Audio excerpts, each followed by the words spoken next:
It's usually me making demands of Harpocrates. I wonder what this is about.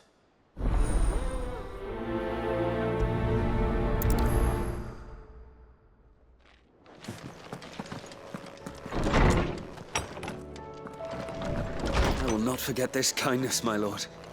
I shall go to his... First the skies, then the crystal. What do you want? That it? Fine.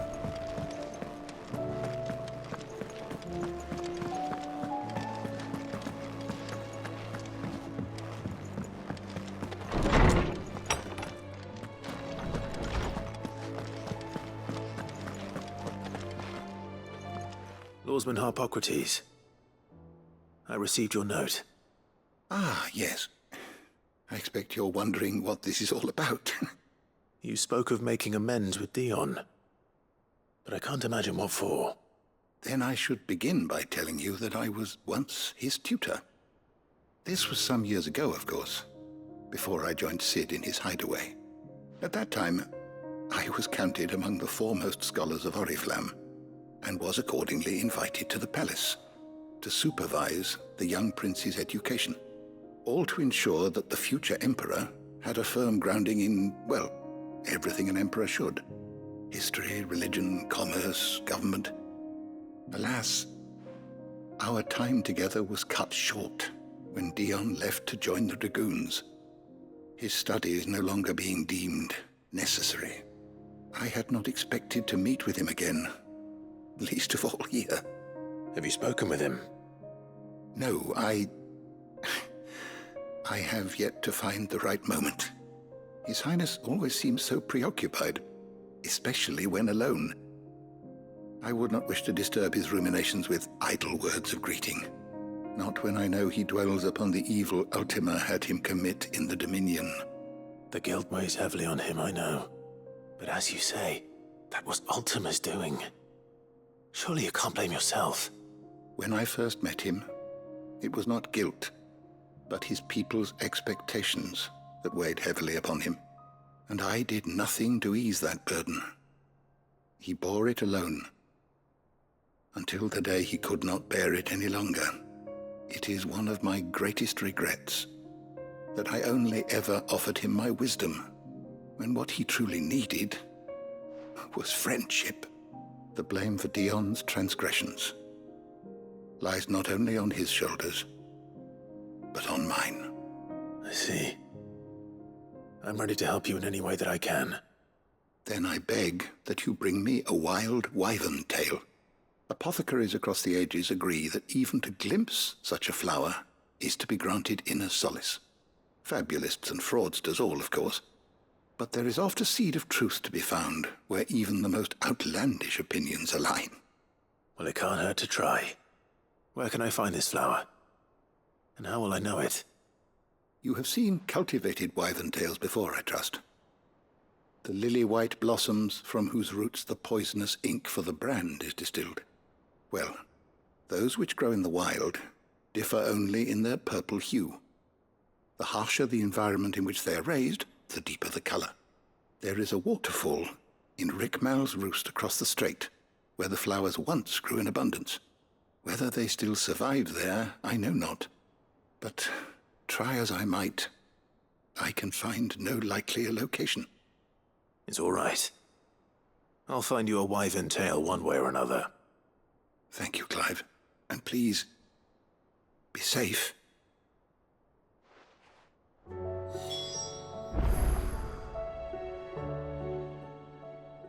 Knowledge hoarded is knowledge lost. Ah, yes.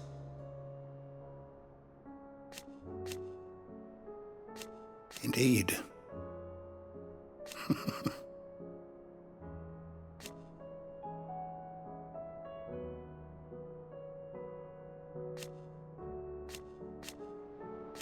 Then go. Despite scouring the shelves, I have found only one reliable reference to a place where wild wyvern tails are known to have grown. But it is in Waloed, by a waterfall near Rickmal's Roost, as I told you. I dare not ask that you undertake such a long and perilous journey on my account, of course, but were you to find yourself in the area? Thank you for indulging. Being an old man.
Seems this place has been flooded twice over. Purple flowers blooming next to a waterfall. Shouldn't be too hard to find.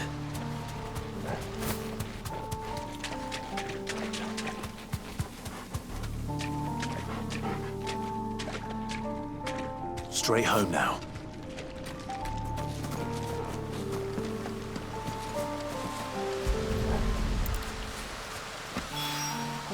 Here they are. Might as well pick enough for a bunch, I suppose.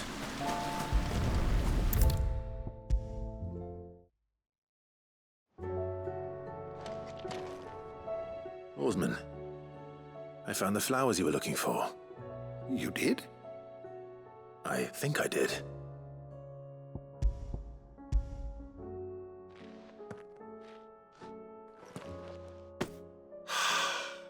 You did indeed. My dear boy, thank you. You wanted to make Dion a gift of one, did you not? Shall I invite him to join us? Oh, I don't... It's no trouble. I'll go and fetch him.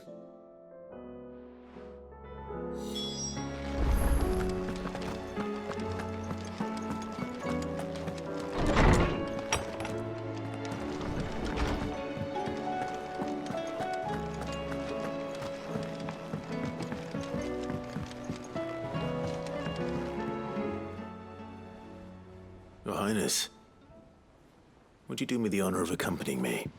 Now. It is time, then.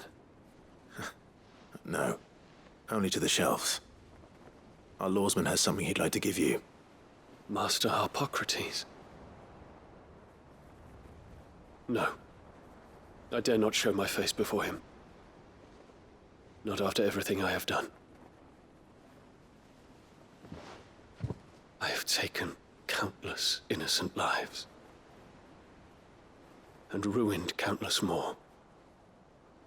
All because I was weak. I have sworn to atone for my crimes or die in the attempt. But were I to meet with him again, and see in his eyes what I have become, I fear that my resolve might falter. Then that is all the more reason to do it. Test your resolve. Prove to yourself, and to him, how strong it truly is.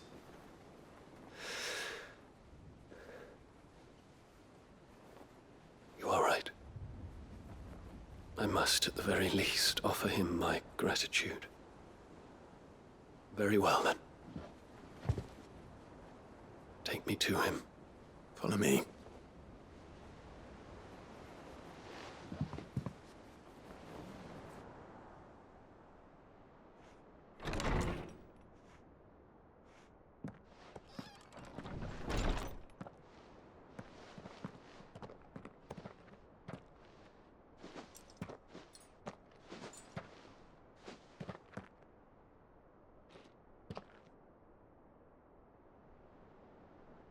Even now, I hesitate to approach him.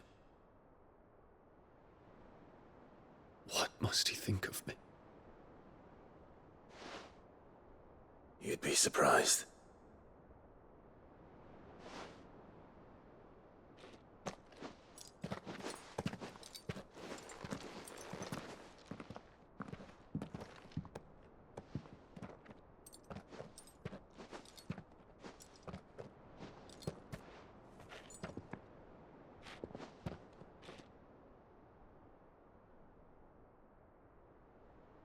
Master Harpocrates, pray, accept my apologies for leaving your tutelage before my studies were complete.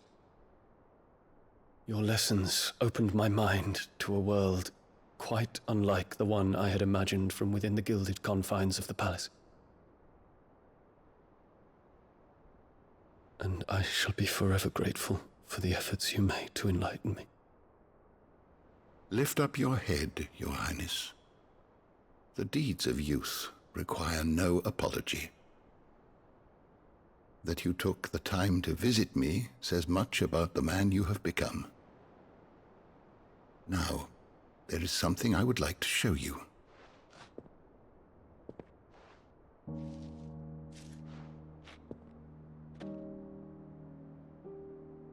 Is that a wyvern tail? The color is unfamiliar to me. Because it is unique to those found in the wild. Something in the harsh environments in which they grow lends them this striking hue. Their roots are indistinguishable from those of their hothouse cousins, but once they bloom, the difference is immediately apparent. In this flower, I see you, Your Highness. Its roots were the roots of a wyvern tail, with all that implies. But they do not define it, just as yours do not define you. I want you to have it, that it might remind you of this truth.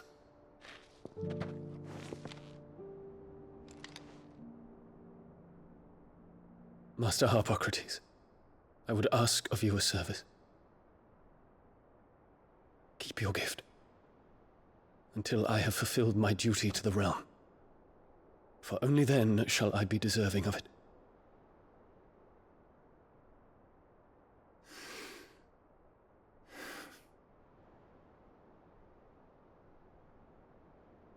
As you wish, Your Highness.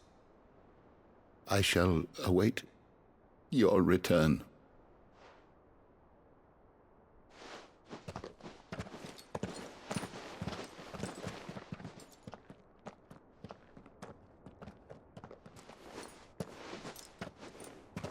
Our roots do not define us. No wonder my stepmother didn't like him. For reuniting me with memories I had thought long lost.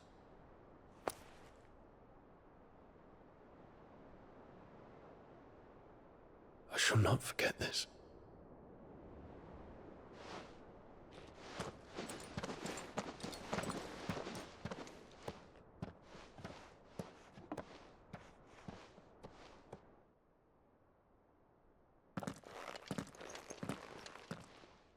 Thank you, Clive.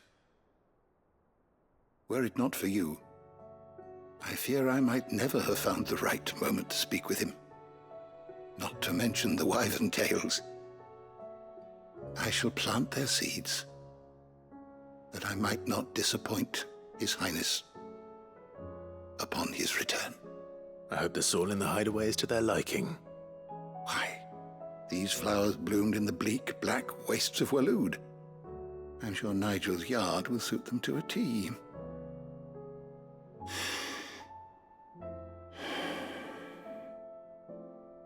When it comes to expressing one's gratitude, I find that words are seldom sufficient. Here. What's this? A stolus quill. or more precisely, my Stolas quill. 'Tis said that an owl's feathers are steeped in the wishes it hears over its long lifetime. All those words just waiting to pour out onto the page. So consider this my wish for you. That one day you may put down your sword and pick up that pen. Well, when that day comes, I'll certainly have a lot to write about. Thank you, Harpocrates. It shall have pride of place in my chamber.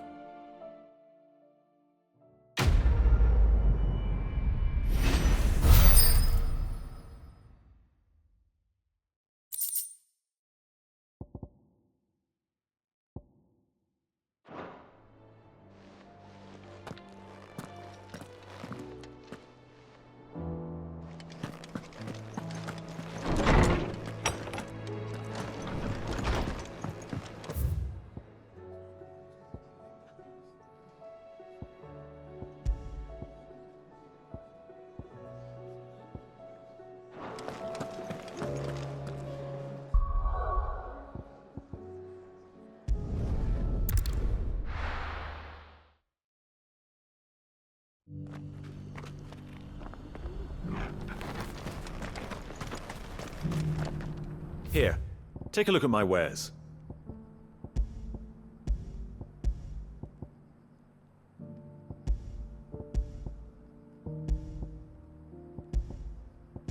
Go safely.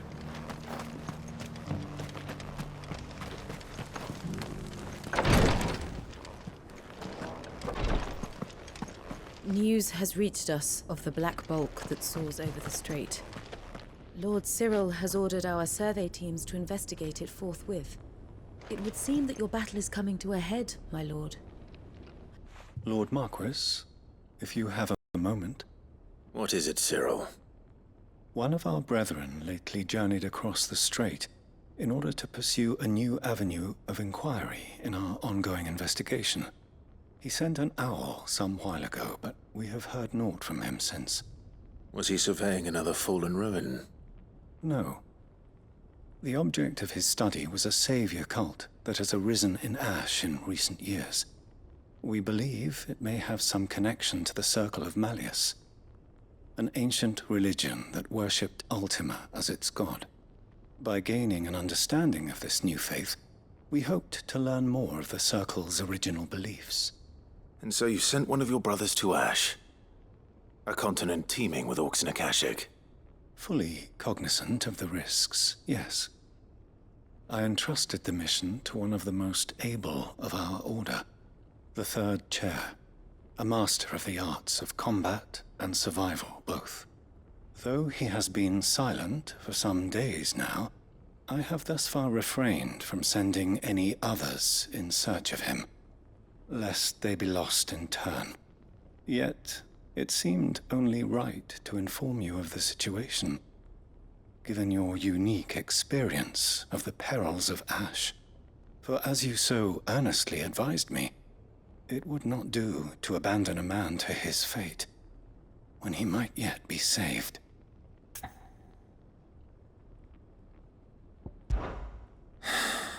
It would not.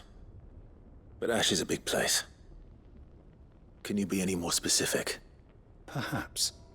The last owl I received from him mentioned a village where he had heard the cult were wont to assemble. Mickleburg was its name.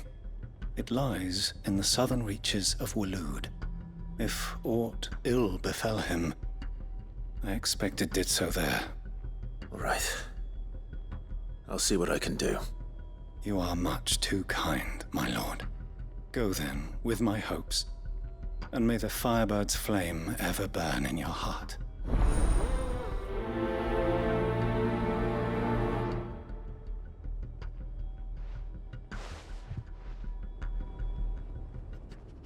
When last I heard from him, the Third Chair was bound for Mickleburg.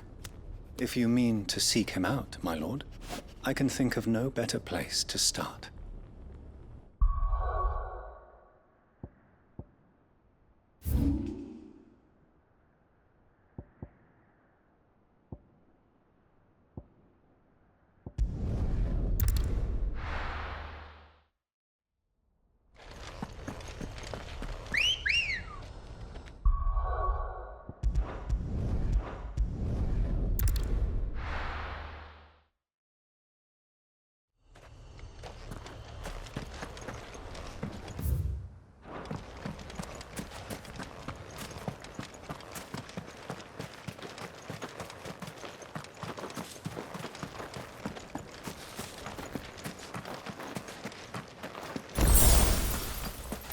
No use calling Ambrosia now. Run like the wind.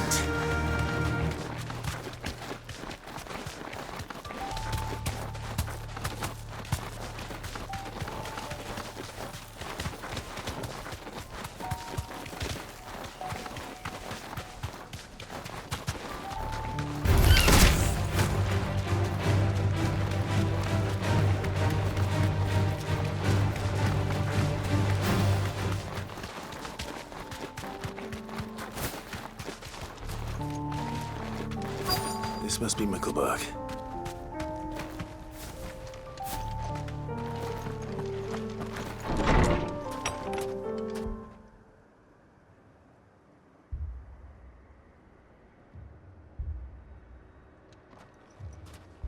These people aren't turned.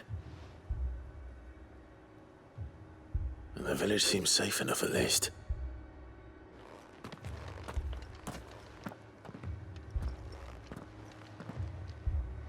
What is going on here? Ah, did you too heed the call? Heed the call? No, I came here looking for someone.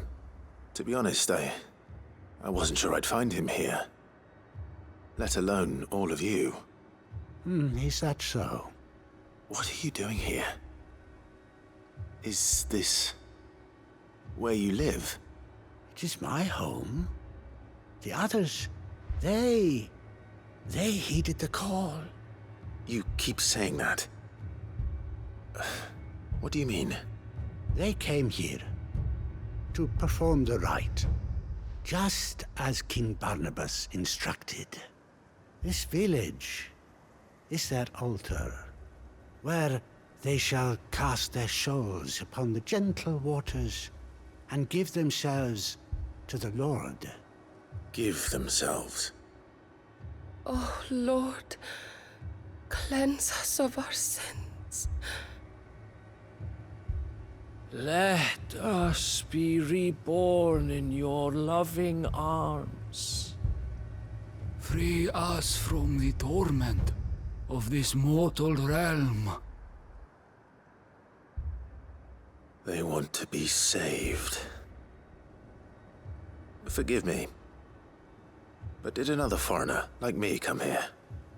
He was probably wearing a cowl. You mean the traveler from Storm? Yes. He's staying at my house, toward the rear of the village. Thank you. If you don't mind, I'll go and greet him. They seek the same salvation Barnabas did. At least the third chair is still alive. Let's go and find him. Your friend with the cowl has been staying with me. Please, make yourself at home too, traveler.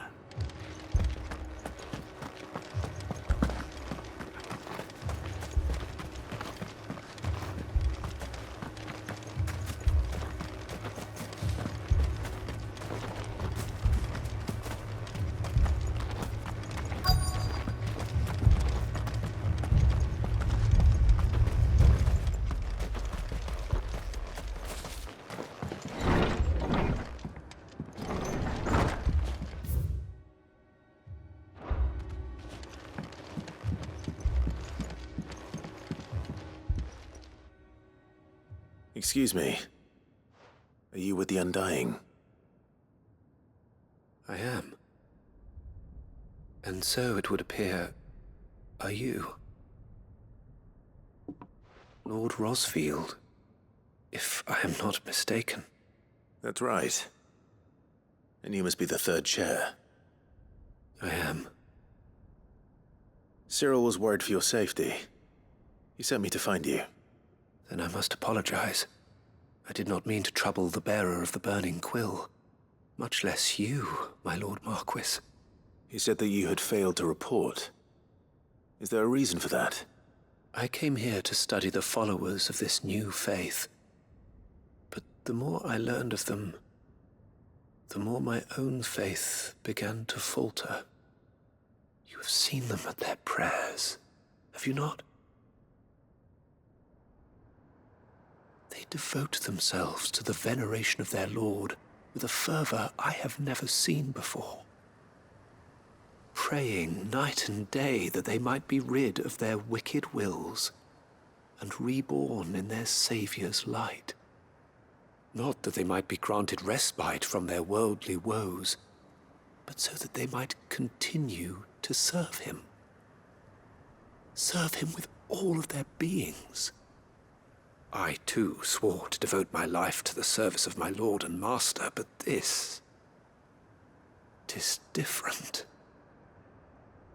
It is more.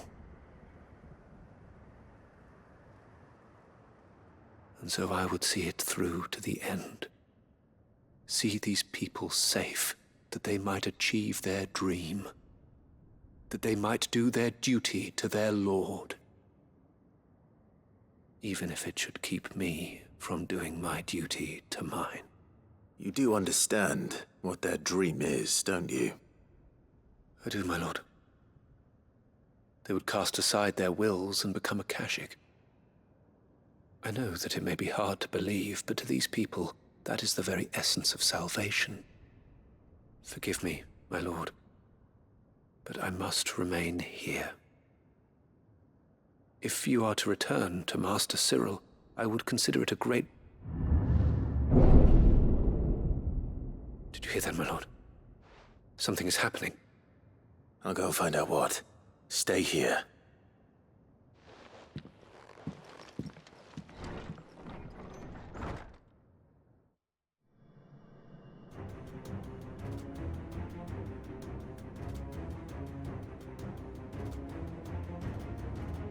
An ether flood. Oh no. There must be something I can do.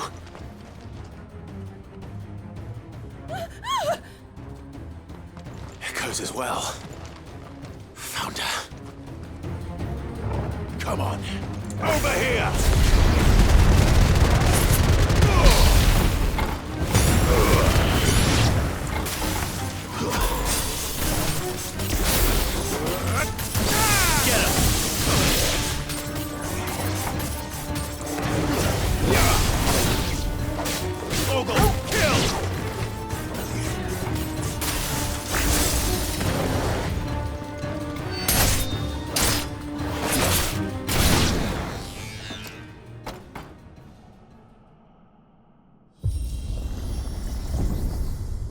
What now?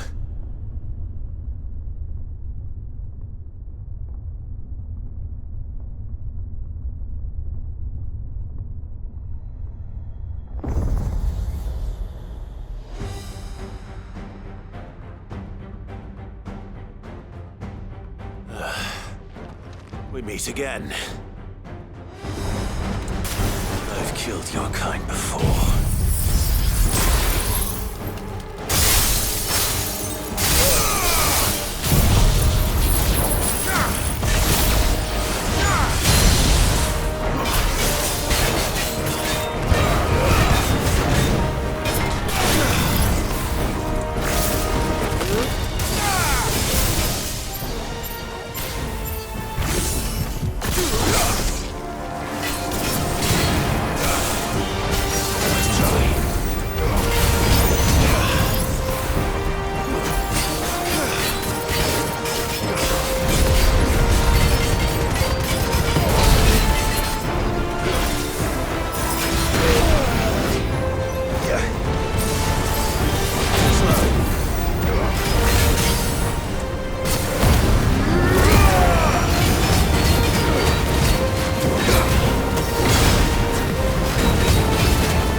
Damn it!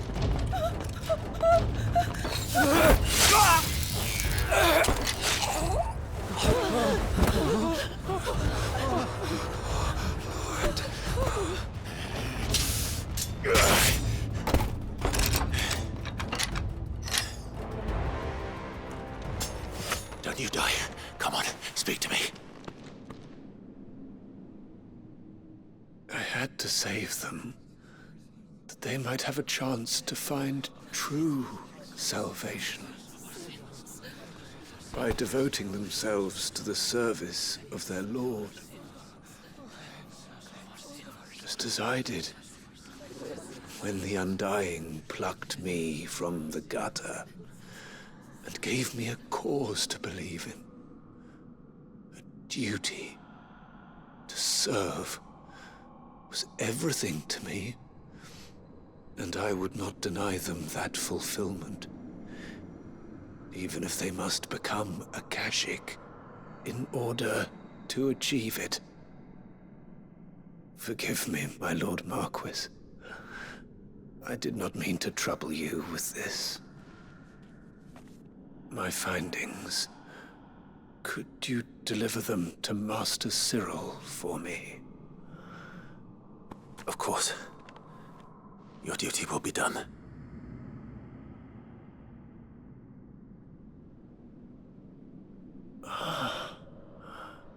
Look, my lord. They are saved.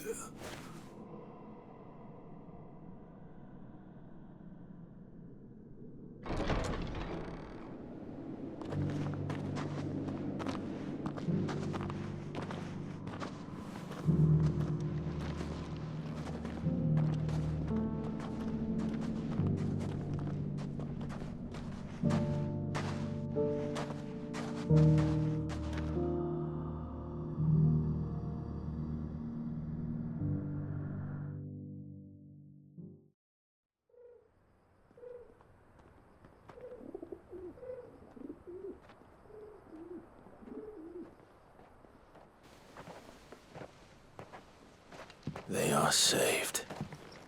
Founder. I should get this report to Cyril.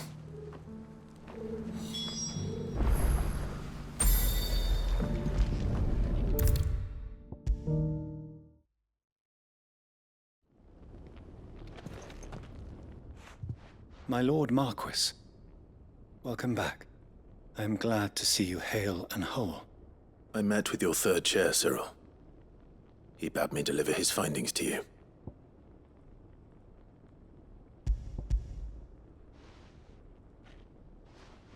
Thank you, my lord. He remained in Ash? He died protecting the villagers from an echo. I buried him in Mickelberg. I'm sorry that I couldn't save him. If you could not save him, no one could. The villagers, they were believers in this savior cult. They prayed to their god that they might be unburdened of their wills. Then an ether flood came, and their wish was granted. Your brother sacrificed himself that they might live, even knowing that that life was death by another name. Then he perished defending liberty. A hero's end. For the right to choose how one dies is no less sacred than the right to choose how one lives. Sid would agree. He wanted to build a world where people could die on their own terms. A noble ambition. To die for one's cause is the most perfect expression of one's faith. It matters not how misguided others might judge one's decision to be, only that the decision is one's own. We live according to the teachings of our order. We believe in them, we protect them, and yes, we die for them. For better or worse, that is our creed.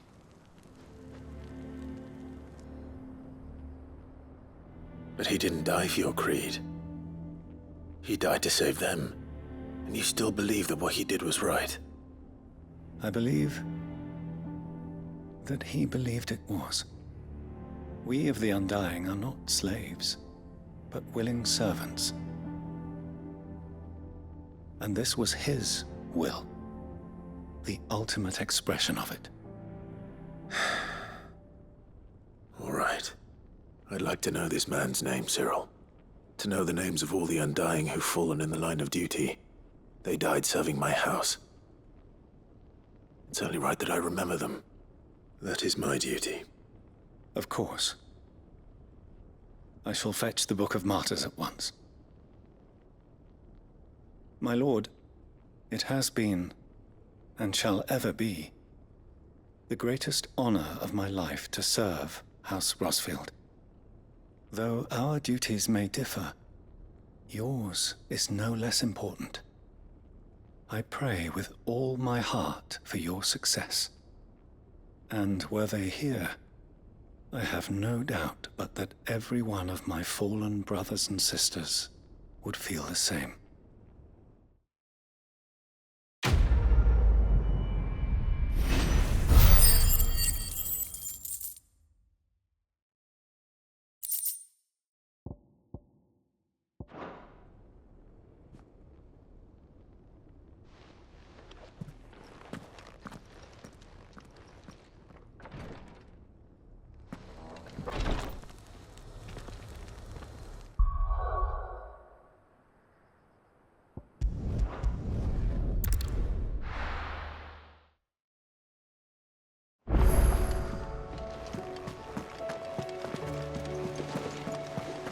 There's something about it. I feel like it's...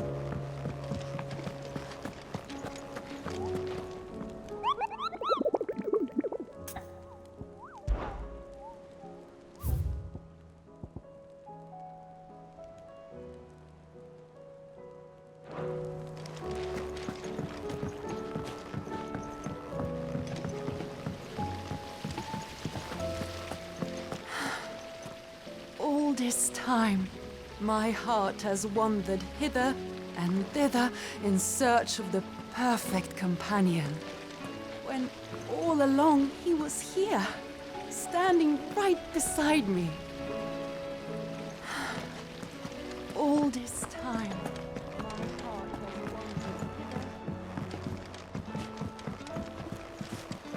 What do you think happened to Miss Midadole?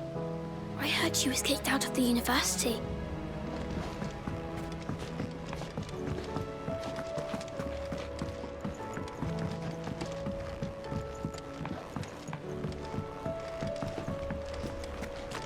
I will not let them be forgotten.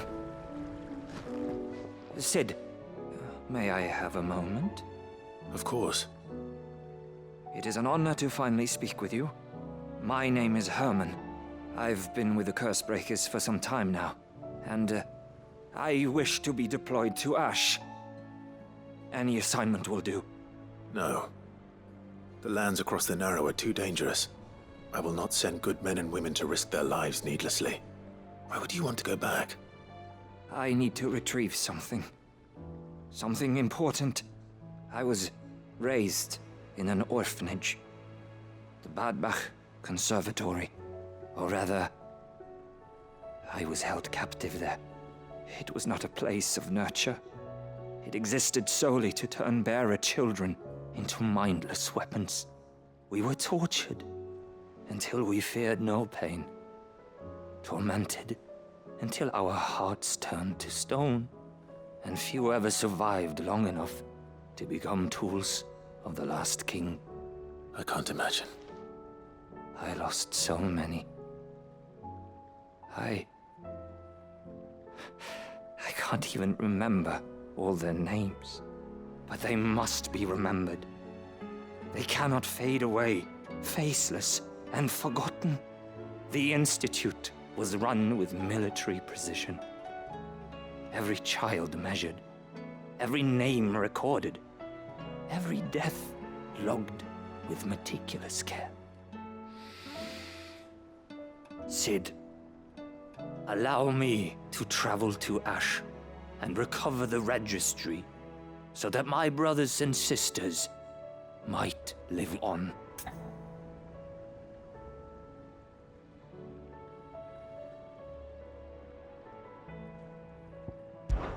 You were a good friend, Herman. But the fact remains that Ash is simply too dangerous. Cid, please. Even should it cost me my life.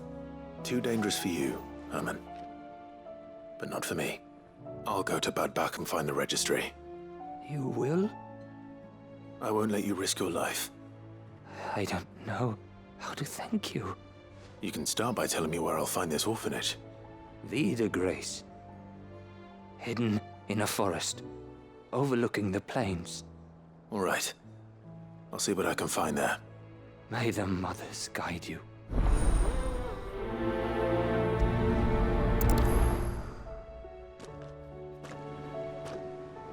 The plains of Vie de Grace have haunted my dreams since I escaped from the orphanage. I can't say I was looking forward to returning.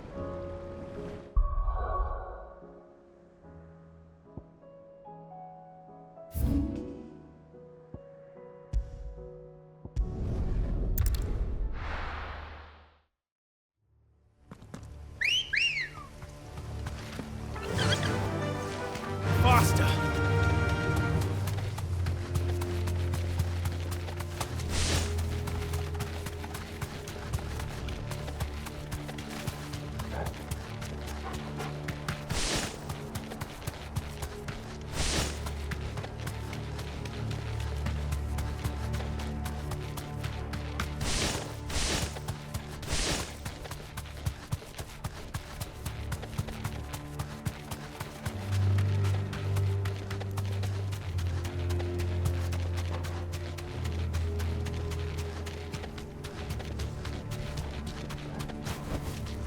I can walk from here.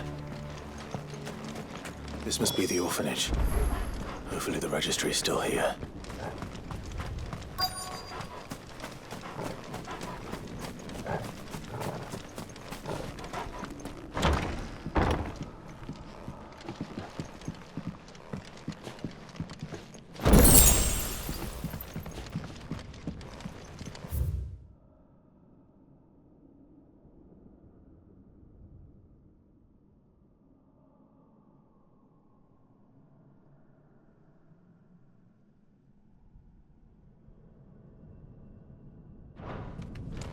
Disposed of.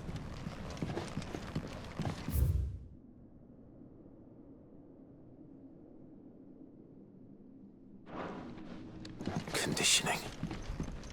This is nothing short of torture. Herman wasn't exaggerating.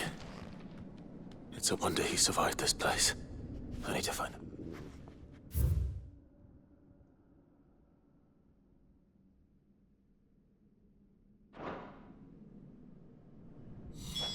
This reads like a suicide note. Did the director go through with his plan? There's only one way to find out.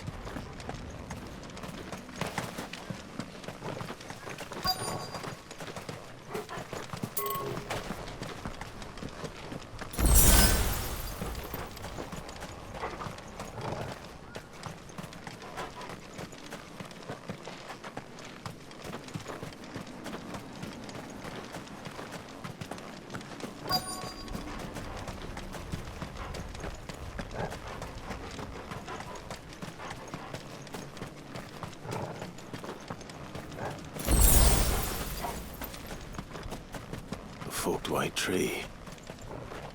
This must be the place.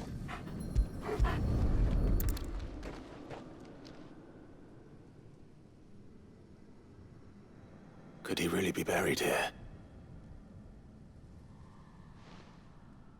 There's something hidden among the roots. Let's see.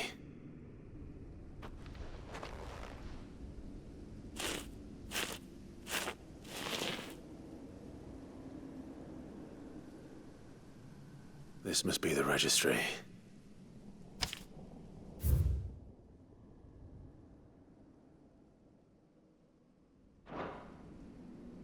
So many names. This place was a slaughterhouse. And where is the architect of all this misery?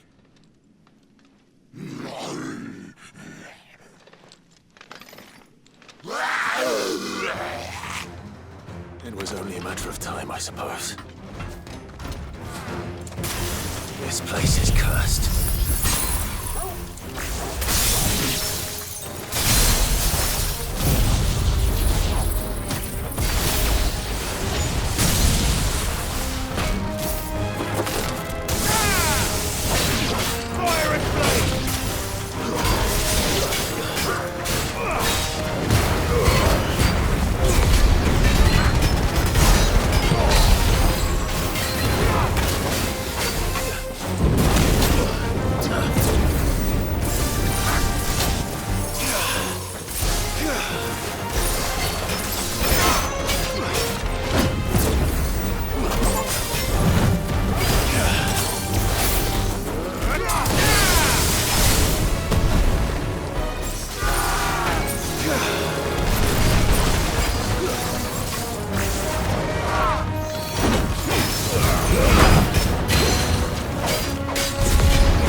I'm done here.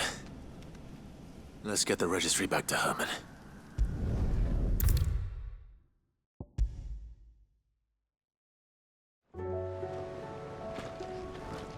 I hear that you traveled to Ash, Cid.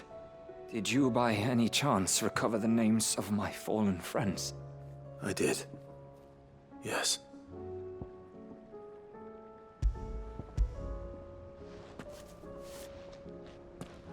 If I may? The bearer registry.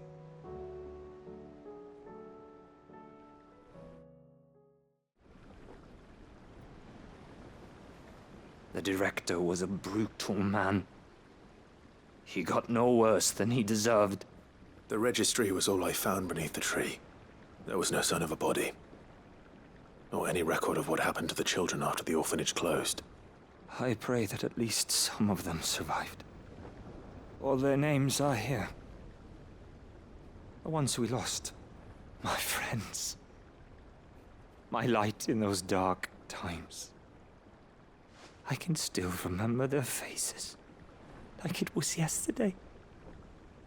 Children who were taken from their bunks in the morning, never to return. No explanation ever offered. They'd be happy to know that you survived, Herman. But why did I make it out alive, when so many others died in that awful place? It's not your fault. And blaming yourself won't bring them back. Honor their memory. See that their names live on. That way, at least. They're never truly gone. Thank you. Cid, I'm going to write a book.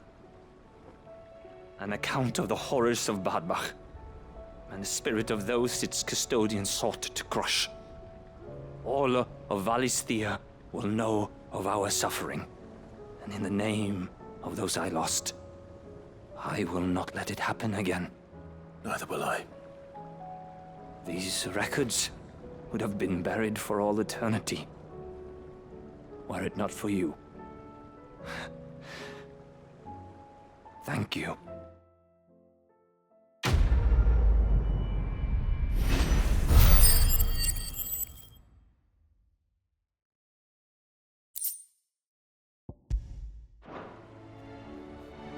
The realm will hear of Bad Bach.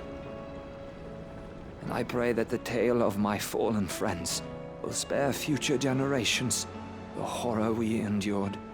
Thank you for helping keep their memory alive.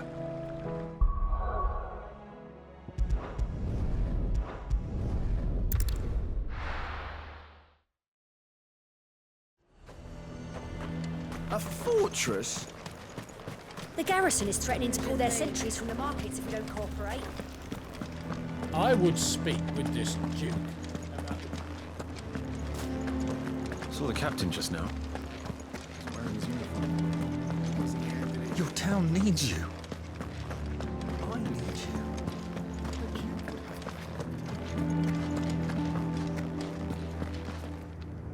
Do you have a moment, Clive? What is it? It's the Duke, unsurprisingly.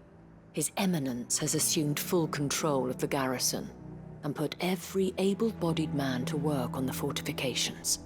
The town was left all but unguarded, so Philippe was compelled to form a citizens' watch to fill the void. And though my dear boys have been characteristically willing to assist him in this, they want for bodies. So I was wondering if you would lend them your strength, that the people of Northreach might sleep easier, if only for a few nights. Of course. Whatever you need. Thank you, Clive. What would I do without you? Philippe told me he had men stationed at... Where can I find the mistress of this establishment? Here, my lady. To whom do I have the pleasure of speaking? My name is Sabine, and it is my displeasure to be the daughter of the Duke of Oriflamme, who I understand is causing you and your town no small amount of trouble. I wish to speak to you about what might be done. Very well. Let us speak. I trust you'll forgive me, Clive. Absolutely. Our conversation can wait. Please, proceed. As you know, my father is a most overbearing and supercilious man, and I join you in objecting to his every action. Indeed, I owe you my thanks for continuing to argue against his reckless plans. Yet I fear he is not one to be swayed by reason. No. He must be made to face the consequences of his actions. And who would make him do this? I would. Myself and several other like-minded individuals. Were you to join us, we would surely have the strength to drive him from Northreach for good. Does that not seem a trifle... drastic? Drastic action is precisely what is called for. Unless you are content to see your people downtrodden and dispossessed. My father would have it that citizens exist only to serve the Empire. That they should be forced to make every sacrifice to ensure her revival. But he is wrong. It is not the people who must serve the Empire, but the Empire who must serve her people. He's always been like this. Scornful of the opinions of anyone he judged beneath him. But he cannot be allowed to ride roughshod over the common folk any longer. We must fight him by all possible means. Fight him? No. My purpose is to quell the tension in Northreach, not to stoke it. Respectfully, my lady. Our only chance of saving this town depends upon every one of us uniting against our common enemy. Your father and his followers included. While I understand your frustrations, I cling to the hope that he may yet be won round. False hope, I assure you. But I see that your mind is made up. I shall bother you no longer.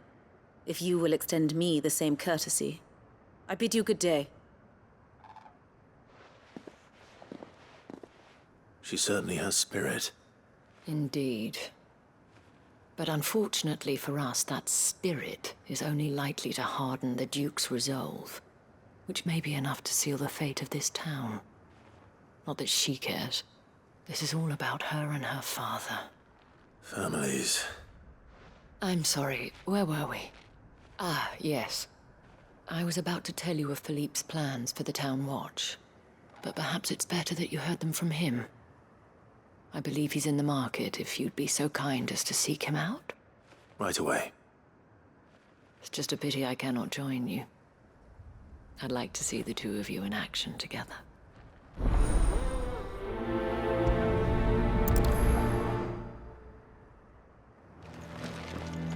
The task of organizing the town watch has been taking up a great deal of Philippe's time of late.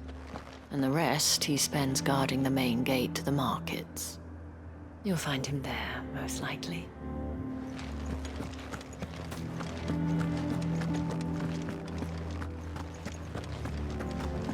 Your town needs you. I need you.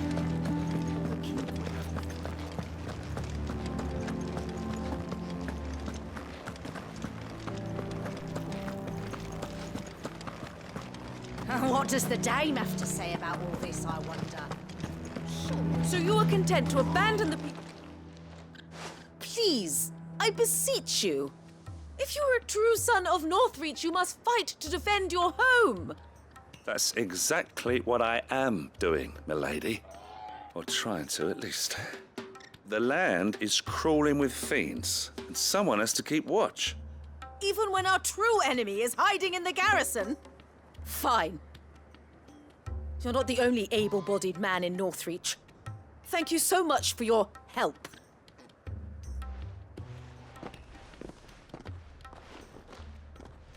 She cornered you too, then? Could hardly get a word in edgeways. Like father, like daughter, eh?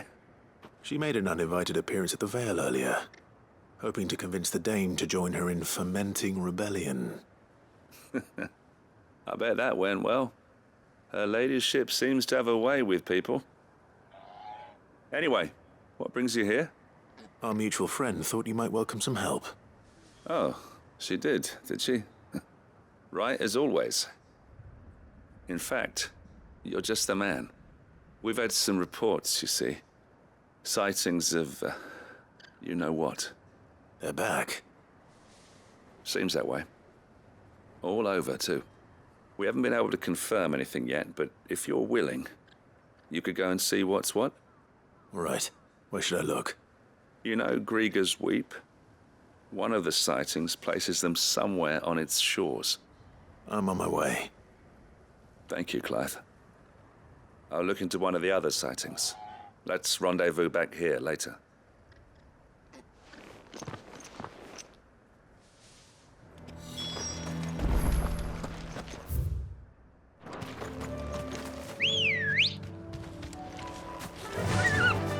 Fly, Ambrosia!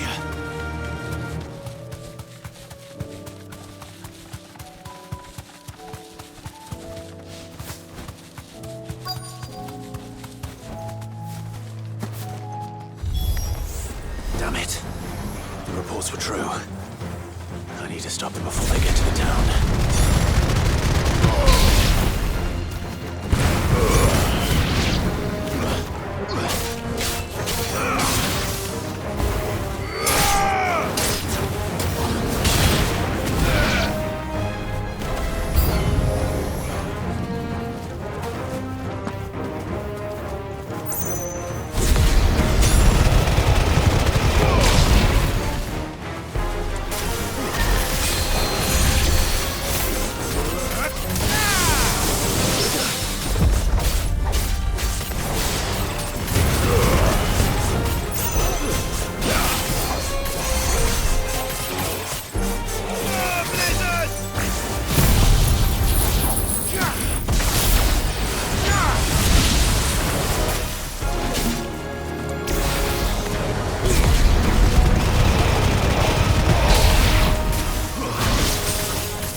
Call that a test, Ultima? Clive, it's me. Are you all right? I am. But it seems the reports were true. The thralls have returned. I dispatched the few that I found, though. Well, that's something, I suppose. But what were they doing south of town? They all came from the north last time. We might be able to fend off an attack from one side or the other, but from both? Do you have eyes in the north? Some. I should probably go and have a look, though, just to be sure. You head back to Northreach. I want you there just in case war breaks out while I'm away. What do you mean? Her ladyship's been busy working her magic on the townspeople, stirring up ill feeling towards her father. She'll have her marching on the barracks if we're not careful. What? This is exactly what the Dame was afraid of. I'll do what I can to calm things down. Be careful out there, all right? Don't worry, I'm not like you. One sniff of those things and I'm running back to town screaming blue murder.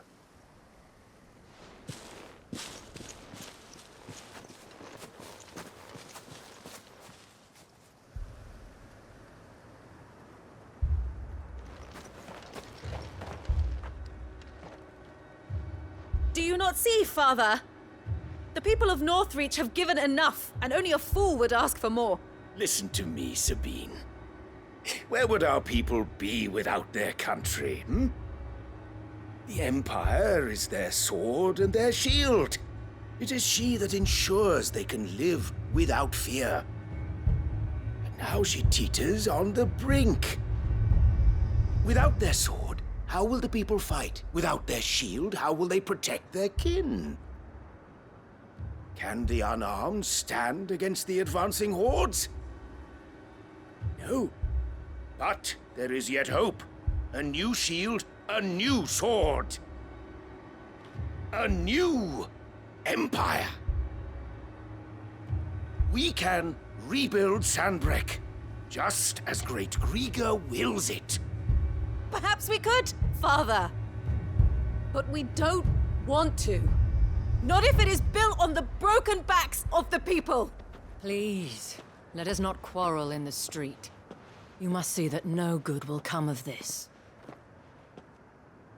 Our fight is not with each other, but with the threat that draws ever closer to our gates.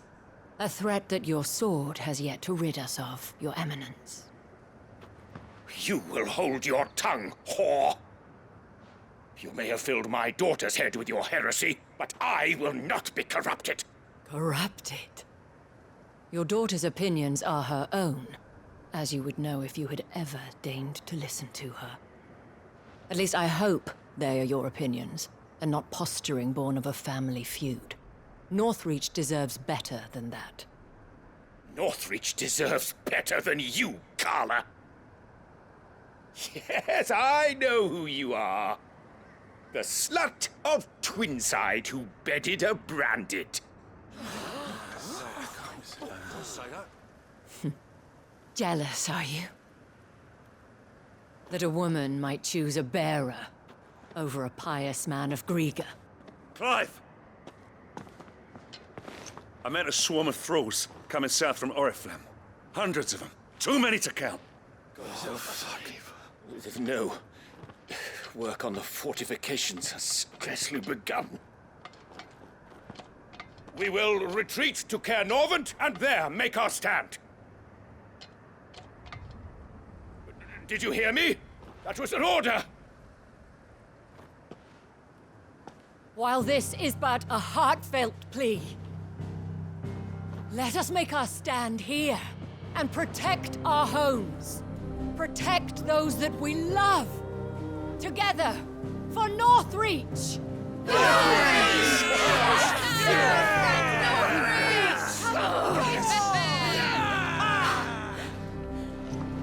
You heard the Dame. What are we waiting for? Pikemen to the gates. Archers to the roofs. Quickly, come on!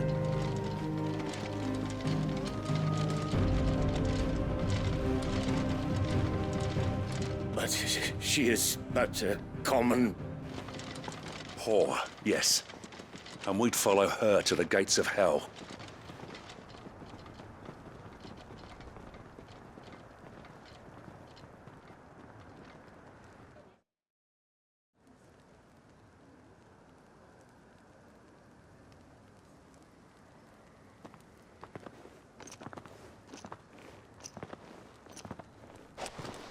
The men have their orders, and they look like following them.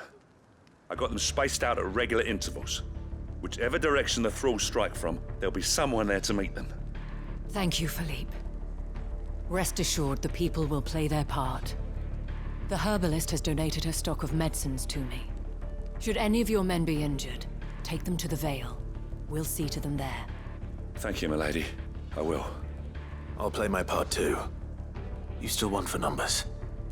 Unlike the enemy. I only hope I can go some way to evening the odds. Philippe, can I leave the South in your hands? I doubt the thralls by the lake were the last of their number. Of course. I'll lead a party down that way so we don't get taken by surprise. What about you? I'll make my way up the road to Oriflamme. I fought a few of these things. And while I can't promise to hold them all back, I should be able to thin the herd. All right, but take care. Thank you, both of you. You can thank us when it's over. Till then, madame.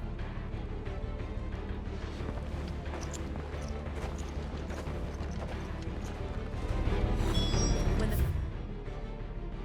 fire begins, we can take refuge.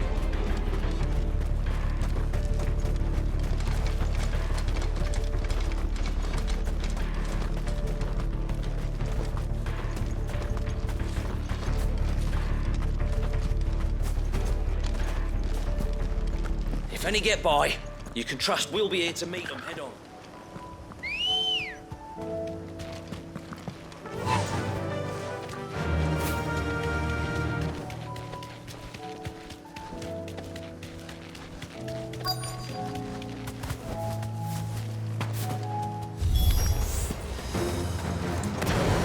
This is more like it.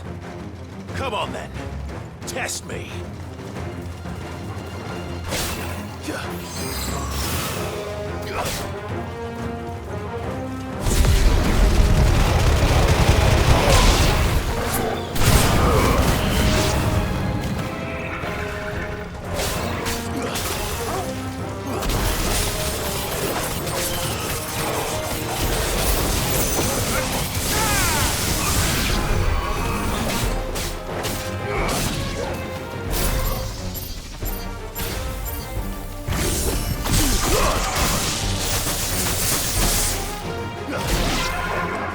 Is it over?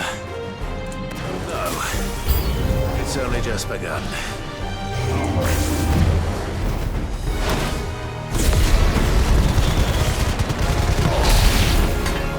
Stay down!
That looks to be the last of them.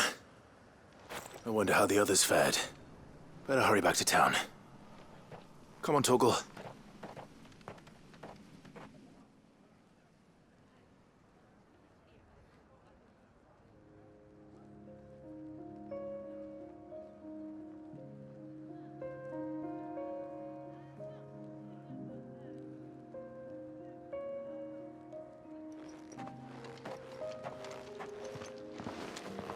Clive, it's good to see you. And you. The road to Oriflamme is clear. How did you and your men fare? Well, we ended up fighting for our lives down by the lake. Took a few nicks, but nothing the girls of the Vale can't put right. Glad to hear it. Well, it seems we've survived. For the time being, at least. I thank you both for answering the call. You were right. And I was wrong. About everything. I had thought that the only way to unite the people was under the banner of Empire. That without a strong hand to guide them, they would drift apart. To be borne hither and yon by the eddying currents of fate. But you brought them together. Not by force, nor by the exercise of goddess-given authority, but by simply being one of them. By knowing what they feel, because you feel it yourself. Our purpose was ever the same, Your Eminence. You were merely distracted by a loftier vision of empire and glory, while our eyes beheld matters closer to home. You have the right of it again, as did you, Sabine. His Radiance said it himself. Sanbreque is naught without her citizens. I forgot that, and I am sorry. I'm sorry too, Father. I should never have taken things so far. I only wanted you to understand how the people felt. How I felt. But my anger got the better of me. Do not blame yourself, my dear. This was my doing. I should have listened to you. To all of you. Your Eminence, your Ladyship, I do not doubt that you came here with the best of intentions. But I believe the same could be said of us all. We all want safety, security, prosperity. Not just for Northreach, but for the entire realm. And we may yet achieve it. If only we work together. Will you join us in this? Yes. We shall. Thank you, Your Eminence. Now that that is settled, I must go and see to the wounded. The Vale's doors are always open to any soldier in need of relief. And today there are more than ever before.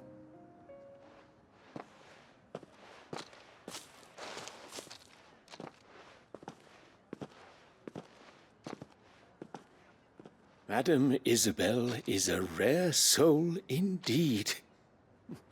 In these dark times, I see that it is not men like me who should lead the realm, but women like her.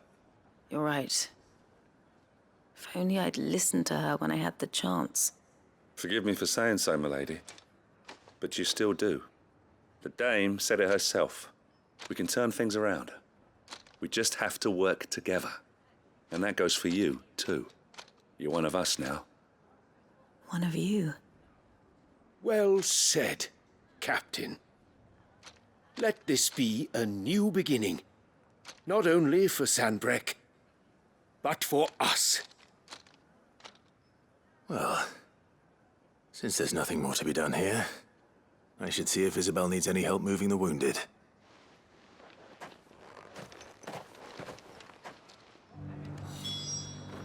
Can we get you anything?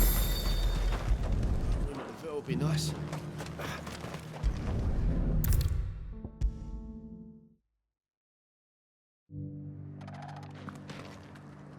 How goes the treatment of the wounded? I'd be happy to man one end of a stretcher if it would help. You've helped quite enough for one day, Clive. Thank you. Don't mention it. Oh, but I must. After all you've done for this town, it is the very least you deserve. Tell me, if Northreach had fallen, what would you have done? A woman of your means could find a home anywhere in the realm.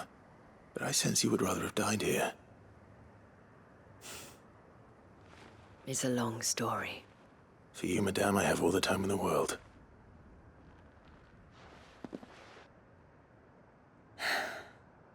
Very well. Long ago, I had a life in the Crystalline Dominion. I was Carla then, courtesan to the nobility. So sought after was I that it was only they who could afford my time. Alas, those halcyon days were not to last.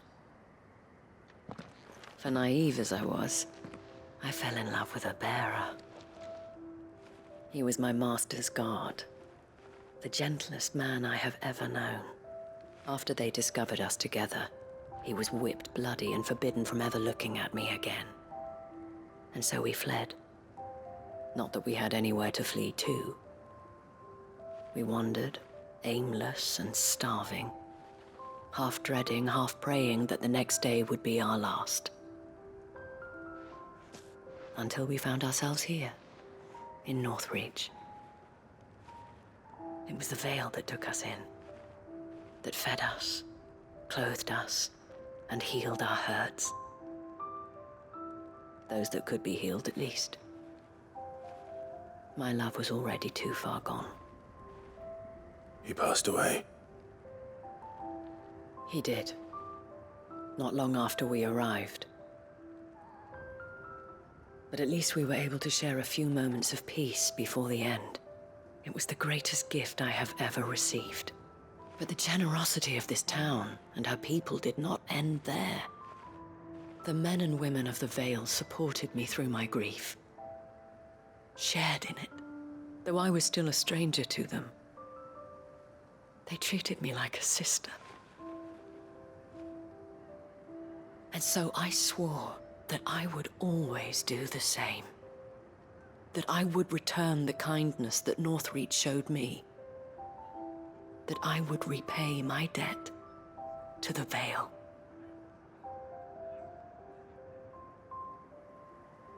Thank you, Isabel, for sharing this with me.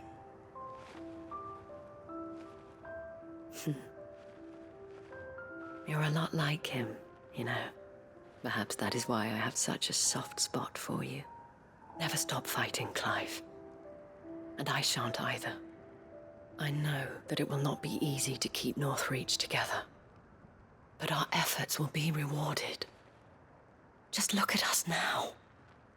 The people, the soldiers, even the Duke of Oriflamme and his daughter, all united in defense of this town that we have come to call our home. And what of you? Can we count on your support too? Always.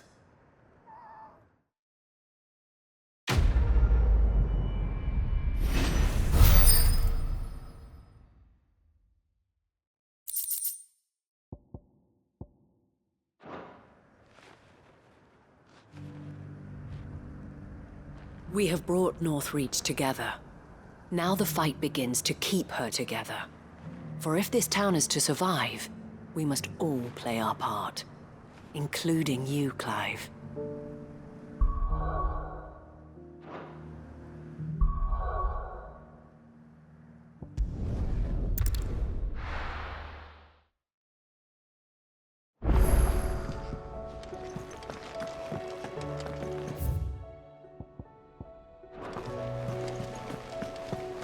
There's something about it. I feel like it's...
And how might I help the garrison today?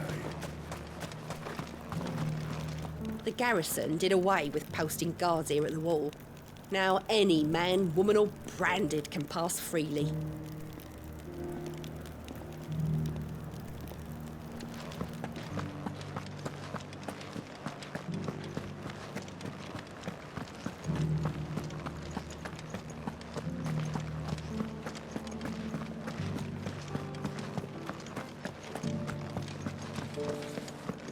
Haven't seen any of those beastly blue eyes.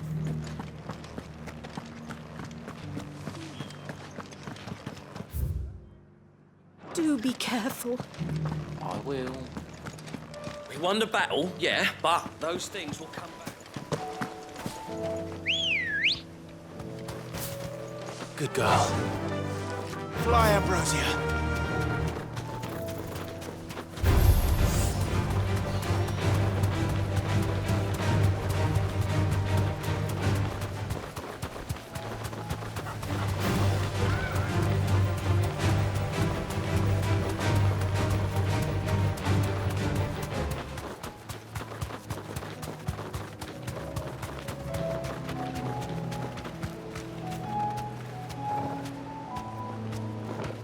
Thanks, girl.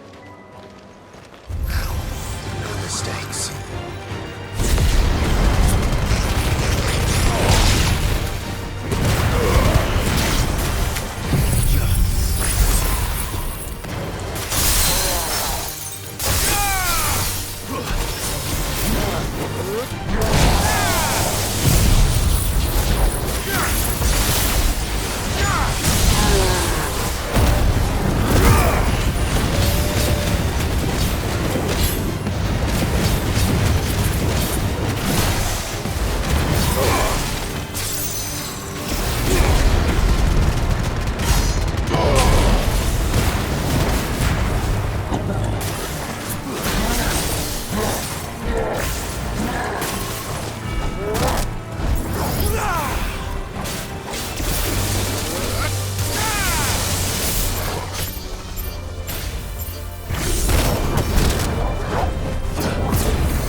things.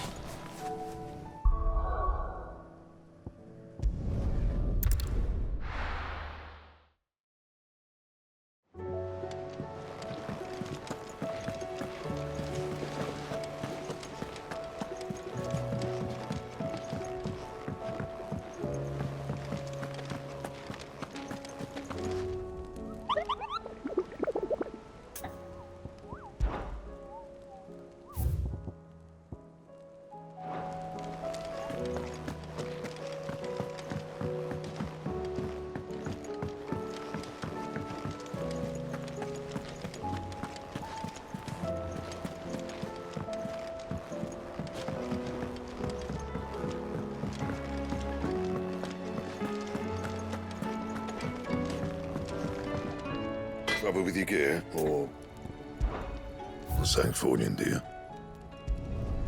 No scratches, all right?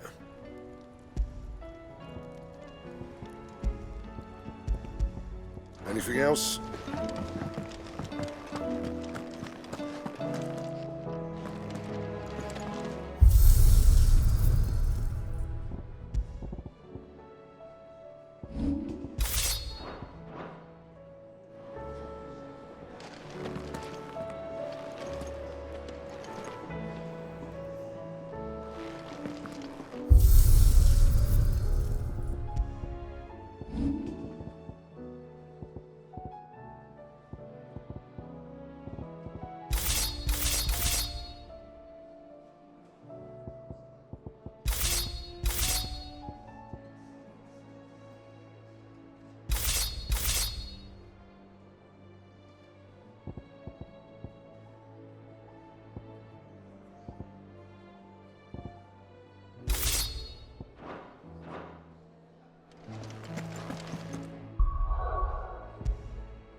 And how might I help the garrison today?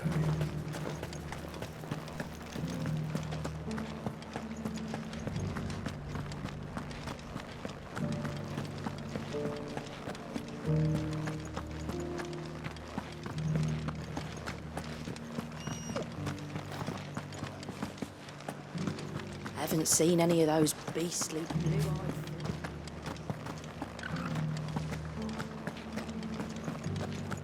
Do be careful. I will. Good girl. Faster!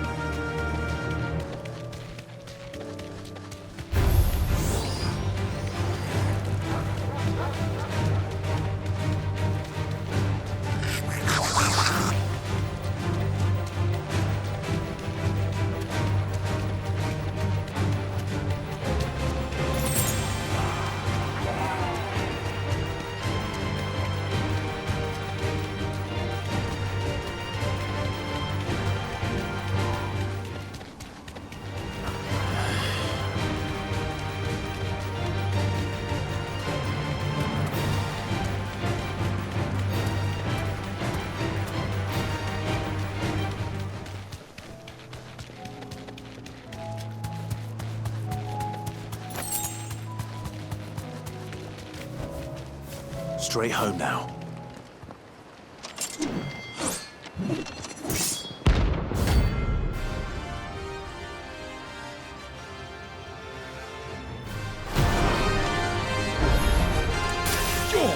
outlaw!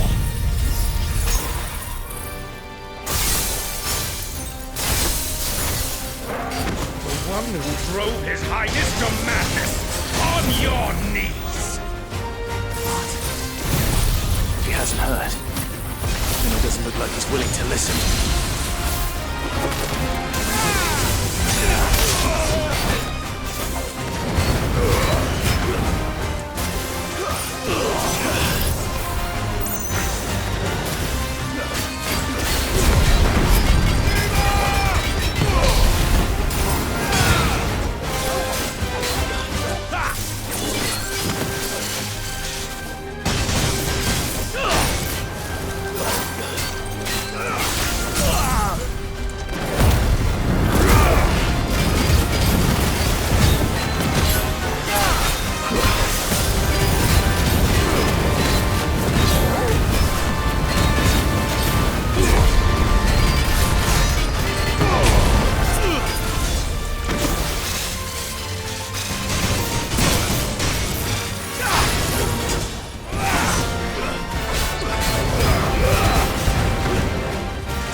Damn it.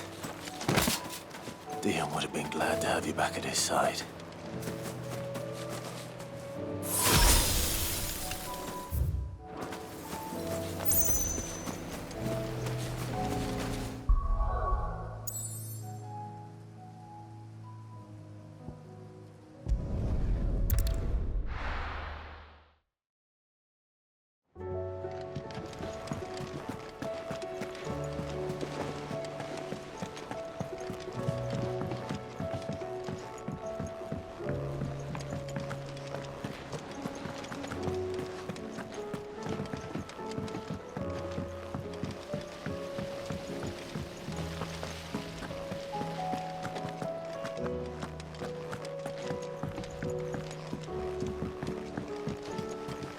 What do you think happened to Miss Midadol?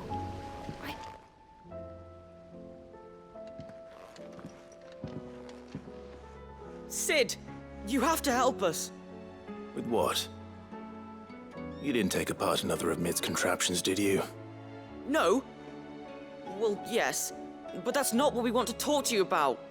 It's Miss Midadol. She's been acting strange.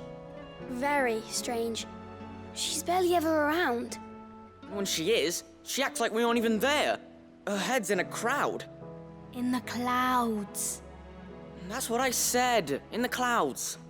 Well, she does have a lot on her mind. When did you last see her? Not long ago. Right after she got back from saving you from Stoneir. Then it's probably just about the Enterprise. It did take quite a battering on the way there and back. You didn't break it, did you, Sid? You really should be more careful around Miss Mididol's inventions. Oh, don't listen to her. Even if you did break the Enterprise, you could put it back together, couldn't you? But who's gonna put Miss Mididol back together? She seems really sad. Why don't I go and see if I can cheer her up? You do that? For us? She's in her dungeon. Don't scare him. It's not a real dungeon. Thanks for the warning.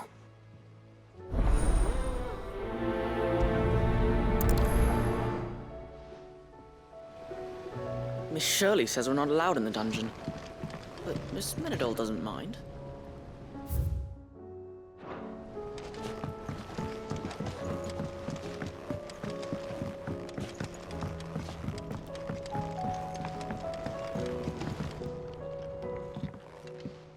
Mid, if you have a... That's it! I knew it! The answer was right here under my arse all along! If this doesn't steer to the skies, nothing will! To the skies? You aren't trying to give the Enterprise wings, are you? What else would I be doing? The children seem to think you're avoiding them. They're worried about you. Is this really so important that you need to shut yourself away from everyone? The Enterprise is already the fastest ship in the realm, and that's with the sea beneath her. But what if she weren't bound to the waves? What if she weren't bound to anything at all? It's not fair. The gods get the skies all to themselves, so I'm gonna do something about it. The Fallen had their chance, but they relied too much on magic. And see where that got them? But not me. I've discovered how to do it without. Well, almost. First, I need to make a prototype. And is that a one-woman job? Are you volunteering? I'll have you know the Enterprise is my baby. But if her godfather's offering to lend a hand, I'd be happy to take it. First, I'll need oil, and not just some old drippings from Miss Molly's spits in the Tub and Crown. Refined stuff, like they make in Aldil. Then I'll need some bone, or shell. Light, strong, preferably no longer attached to the beast it belongs to. If it's beast bones you're after, I'm sure the Cursebreakers will know where you might find some. No, they'll know where you might find some. You're the one who offered to help, remember? I should speak with one of the Cursebreakers before I set off for Old Hill. See if I can't find this bone while I'm there as well. They make an oil down at the docks in Aldil that's as slippery as the sea nasties they render it from. With that and the bone I told you about, I shall be able to finish the prototype. Has Mididol mentioned a new project yet? Not exactly.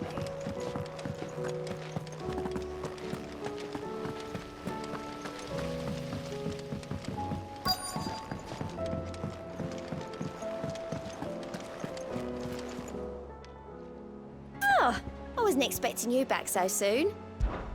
Here's everything we've received and everything promised. All yours. All done? Clive. Here you go. Always something in there. All right, Sid. Come to buy us around, have you? Only if you earn it. Mid needs a piece of light but durable bone for her next project. You've encountered your share of beasts on your travels across the realm. Any ideas? Most bones are the same. Whack 'em hard enough and they'll break. If it's durability you're looking for, shell will serve you better. You know what an adamantus is? I do. And I know to give them a wide berth. Will any old adamantus do? Well, with shells, the older the harder. There's a rumour of an ancient adamantus down in Karava, near Old Bidza. Or what's left of the village anyway. But don't expect to make quick work of the bastard. There's a reason it's lived as long as it has. I'll keep that in mind. Thank you.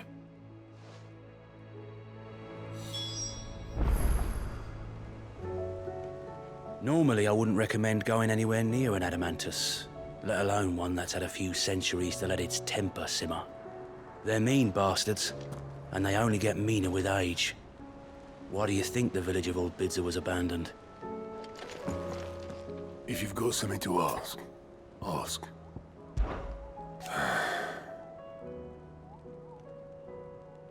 Might be time to take a step back.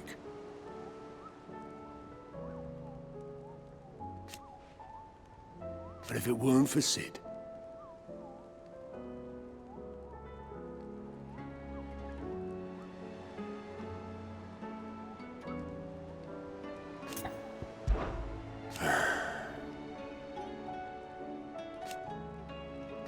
No.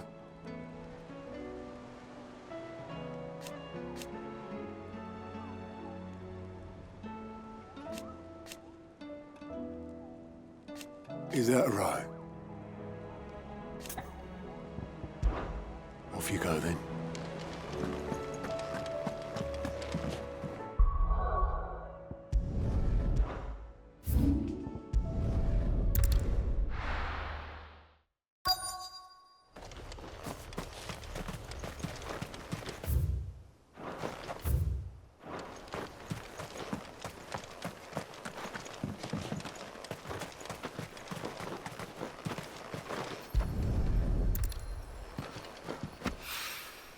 It's well. After what happened here, it's a miracle there was any left at all.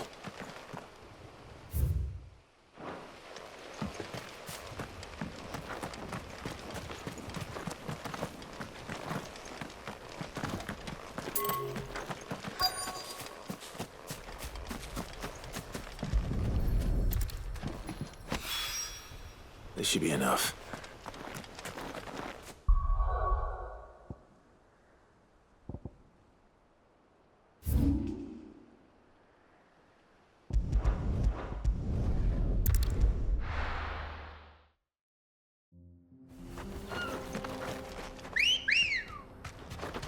Come on.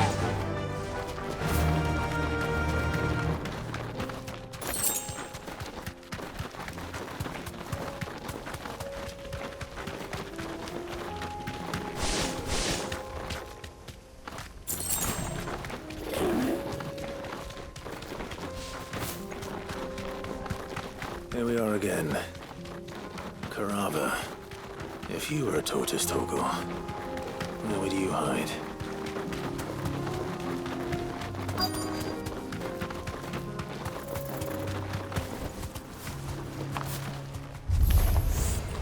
Looks like we found him.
Better get these materials to Mid so she can finish her prototype.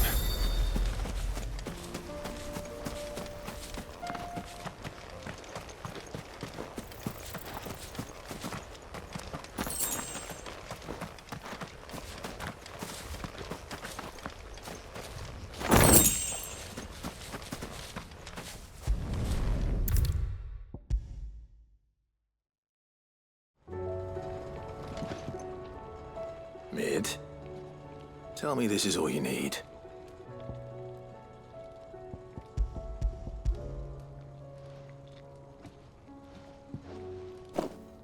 Aw, you make it sound like I asked you to save the world or something. Tell me this is all you need. It's most of what I need. After you left, I went over the figures again, and I realised I'd forgotten a 1 and a 0. And a cogwheel. Just a tiny one. Though, that's the problem. Gears that small are a bastard to make, and I may have lost the one Blackthorn spent a fortnight toiling over. Wait. The children. When they took apart your scales, there was a tiny brass gear. Now that I think about it, they didn't use it when we put the scales back together. The young'uns? But why would the... You know what? I don't want to know. I'll keep working on the model. You go and find that cog. Don't look at me like that, Clive. I already apologised to Blackthorn. Miserable old bugger. Besides, you can't expect me to keep track of every nut and nail floating about this place. It's a mess.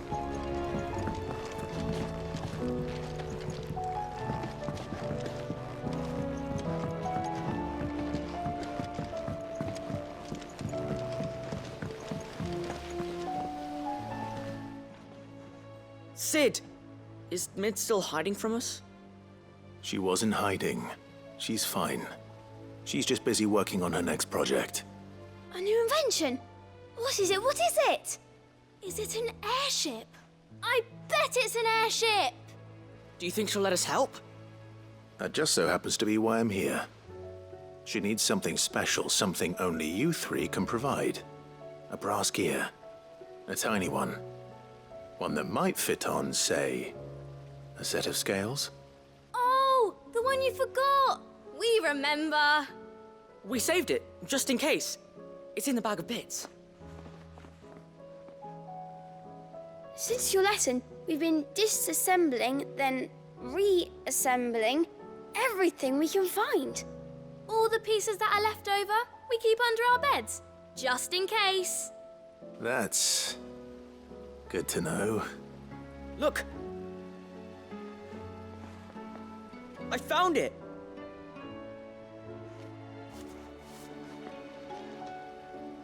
Is that all? Just the gear? We have more parts if Mid needs them. That's all for now. But I'll let Mid know about your hoard. Just in case. Thanks, Cid.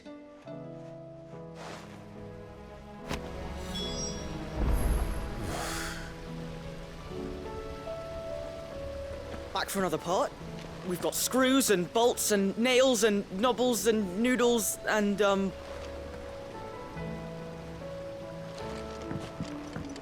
When you return, would you mind teaching the children another lesson? They did so enjoy your last. Has Midadol mentioned a new project yet? Not exactly. She seems preoccupied. Well, did they have it?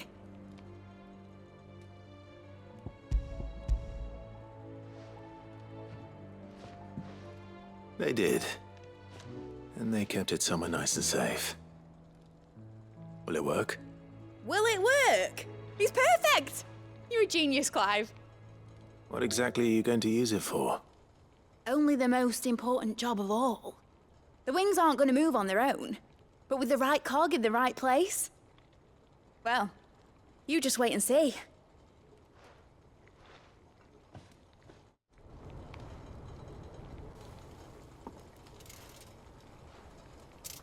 That should do it.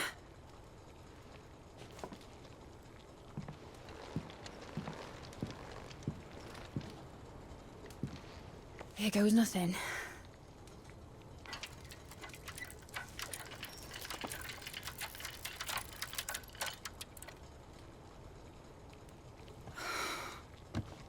Titan's tits. It wasn't supposed to fly, was it? Of course it was supposed to fly. Wouldn't be much of an airship if it didn't. Honestly, these bloody engines are driving me mad. I was so sure this would be the day she soared. The Mithril engine was made to make dreams come true. But maybe this is one dream the world's better off without. Show folk how to take flying. It won't be long till they're raining death down on each other. People will lose their homes, children, their mums and their dads. Like I lost mine. I'm sorry. So am I, Clive. So am I. Sorry that I have to choose. Do I follow my head, or do I follow my heart?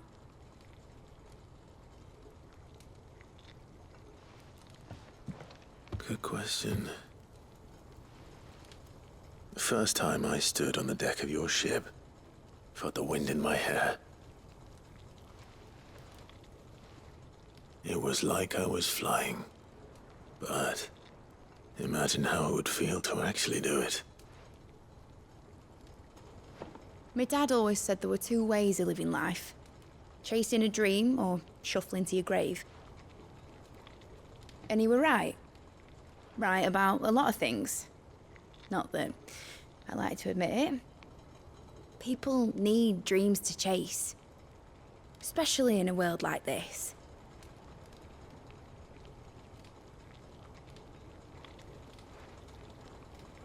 Right. When this is over, I'm gonna take all my Mithril engines to Zemeckis and sling them over the edge. I won't have my dream end up turning into someone else's nightmare. But all that hard work... All that hard work will not be used for war, Jamie. But it isn't like it'll be gone. Tell me, Clive, have you ever been on a treasure hunt?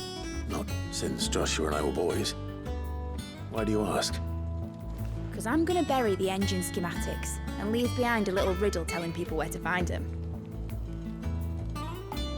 A really hard one, so that only the most dedicated dreamers will ever be able to work it out.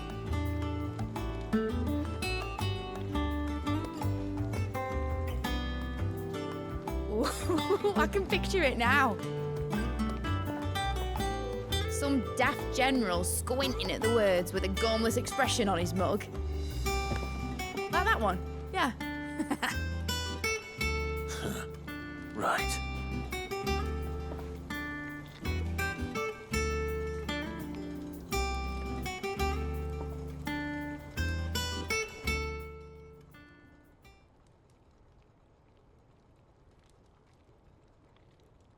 Of course, if I'm putting this engine at the end of a treasure hunt, I'll still need to make it a treasure worth hunting for. Won't be much of a prize if it couldn't even make a toy boat fly after all. My dad always said, dream big. But it ain't the size of a dream that's important, is it, Clive?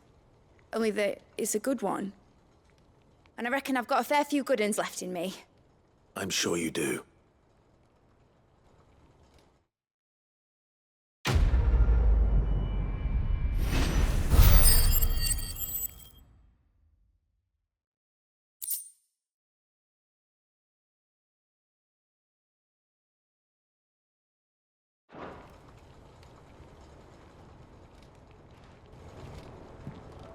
What shall I do with your model?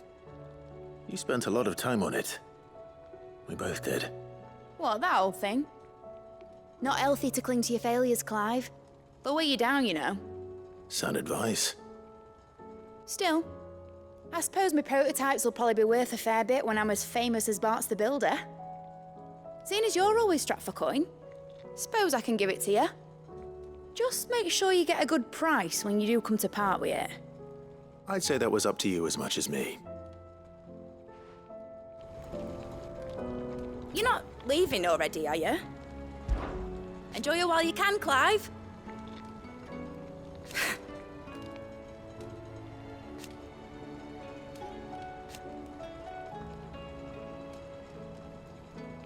Imagine that, eh?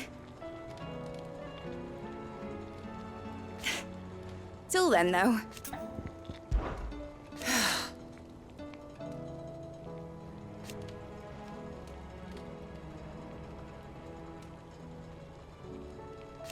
Make a name for yourself.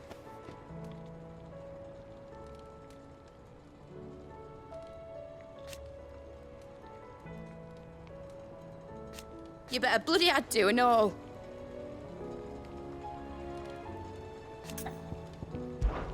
Be seeing you, Clive.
You all right?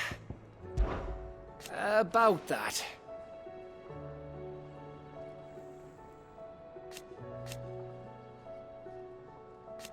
Oi!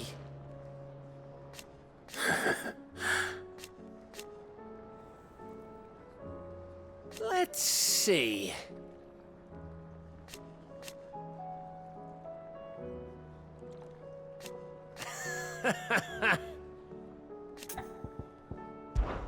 Something troubling you? No more than usual. It's just... Eda's baby will be coming soon, and I wanted to make something for it. I'm sure she'd like that. Back in the north, families would always make gifts when a bairn was on the way. Yeah, let the little tykes know they were welcome in their new homes, like. So, what's the problem? Well, the problem is that Eda's due any day now, and I don't know if I'll be ready in time. Is there anything I can do to help? You know, there just might be. All right then. What exactly are we making? A good luck charm. But not just any good luck charm? Not just any. No. One made from the feather of a silver chocobo. There's naught luckier in all the realm, or so we used to say back home anyway. Thing is, they're hard to come by. Had Otto and Karen check with their suppliers, but nothing. I'd try and track one down myself, only... Only the big day is fast approaching. And that's all you need, a feather. That or the bird whose horse it's attached to, aye. I was gonna start by asking around with traveling traders plying the northern borders. Well, there's no shortage of those passing through Martha's. I think I might make that my first port of call. I'll let you know if I find anything. You're a good friend, Clive. I won't forget this.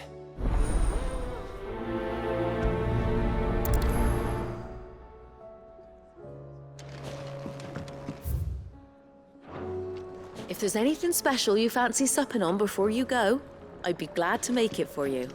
As long as it's brown.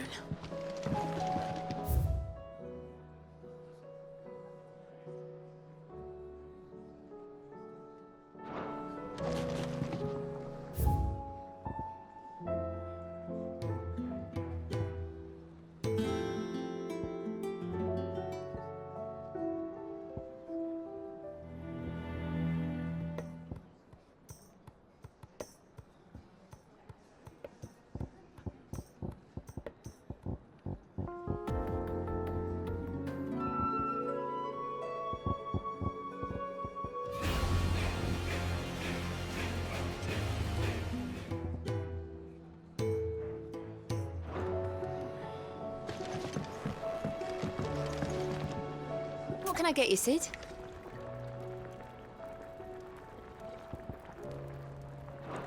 Don't be a stranger, Sid.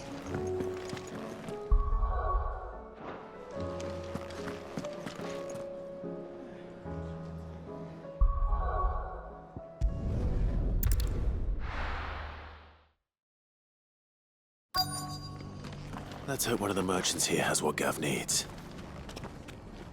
Excuse me. I'm looking for something. Oh, well, then I'm your man. A silver chocobo feather.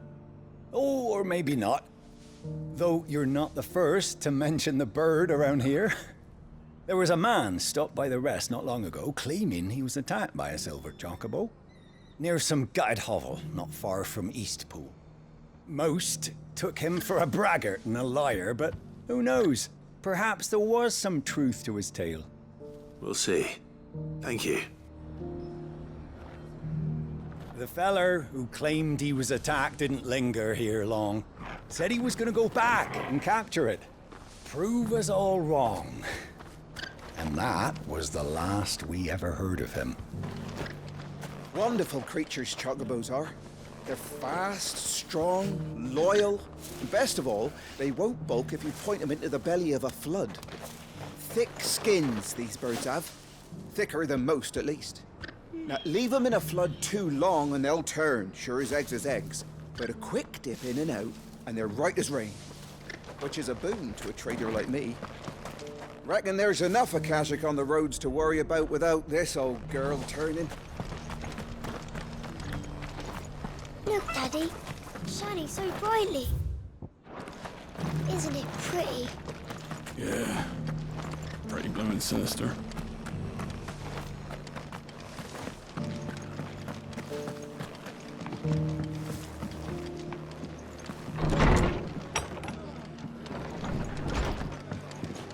Can't say it wasn't a relief to see the better part of the Guardians finally taking their leave. We barely had room to breathe, what with them and us and all the others all crammed in together. They were good lads, though. I'll miss not having them around. Are the bearers taking well to their new homes, you know?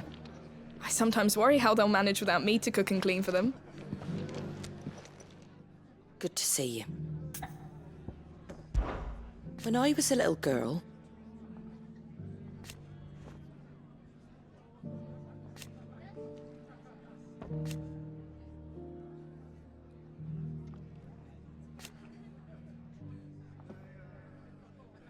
my grandmother. I swore then and there.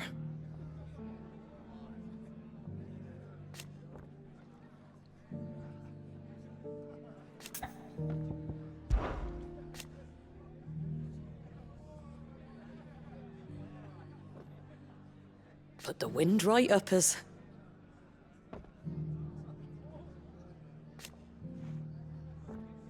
And thank goodness they did.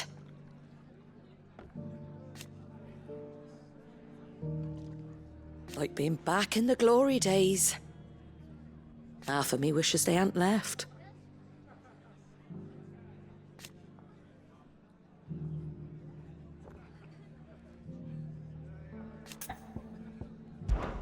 It ain't exactly a bed of roses.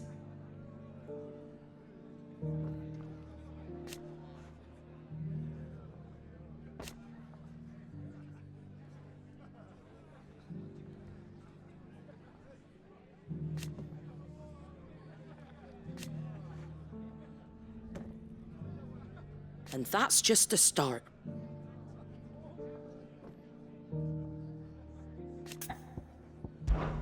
Stop by for an ale any time, eh?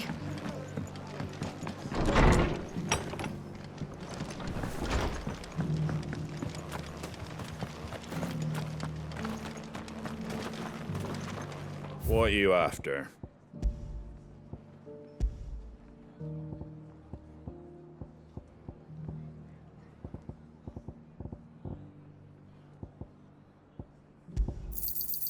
Much obliged. There you go. Much obliged. There you go. Much obliged. There you go. Much obliged. There you go. Out of stock. Sorry. Fare thee well. Just because the heavens have gone to rack and ruin, it don't mean we have to. I've got greens of all shapes to get this stone set out. Colours. How do, traveller? You've the look of a man who could do with a new whetstone. Or perhaps a bawdy etching of the Vicerine. Maybe another time. I'm looking for a silver chocobo feather. If that's the case, rumours are all you're likely to find. No one has seen a silver chocobo for years. Word is they were all hunted for their feathers. Some northern nonsense about bringing good luck. Didn't bring them much, nor their bows. If any are still out there, I reckon they'll be doing their damnedest not to be discovered. You're probably right. Thank you anyway. The hills around the rest are crawling with wild chocobos. If you're not too picky about the colour of their plumes. The world seems to be changing so fast lately I can hardly keep up. But what I do know is that there's more bad news than good. You can tell that just by looking at people's faces. It doesn't still hurt, does it? Oh, 1,000 of the cashew jaws couldn't hurt me. I'm a son of Rosaria, after all. A born survivor. The people of the rest may seem to be in high spirits, but give them a little wine, a little company, and the tears soon begin to flow. Don't keep your woes to yourself, soldier. Open those floodgates. You'll feel the better for it, believe you me.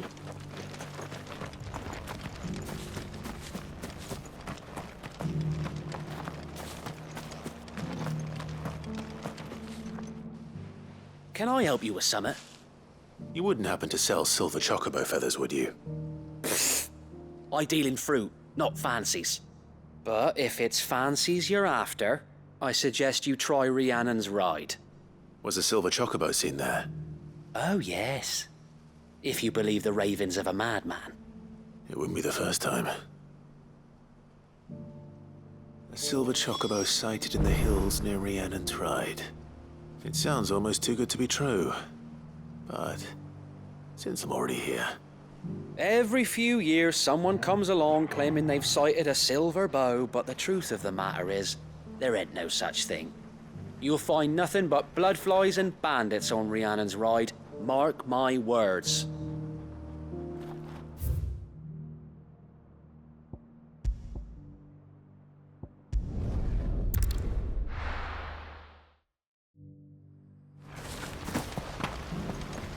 Ambrosia won't help me here. All's well, my lord. Long may it stay that way.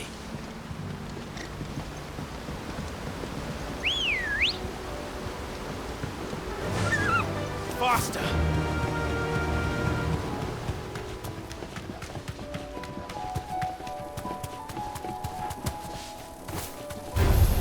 Time to fight.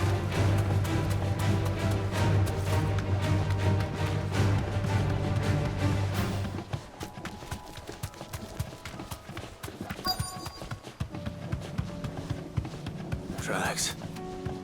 They're not left by bandits for a change.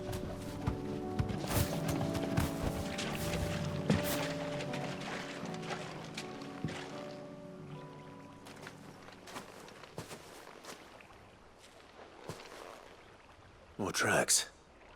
And these look fresh. The Chocobo was here. And recently. Perhaps it still is.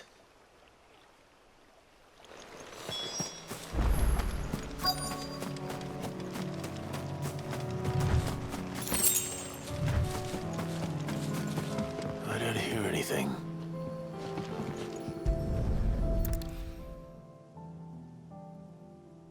Well, I'll be damned.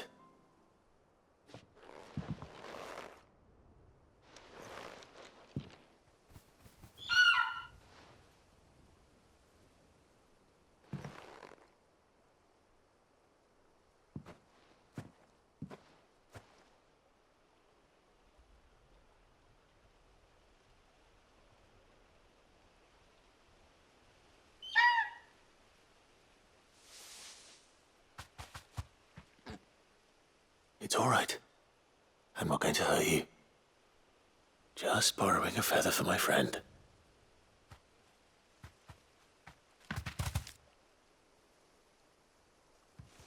Thank you. Let's get this back to Gav before they change their minds.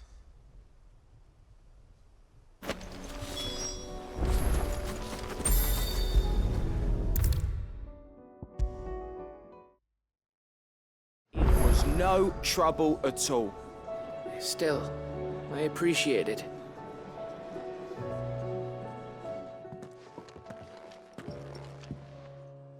Clive, you're back. How'd you get on? Any luck? Any luck, you say?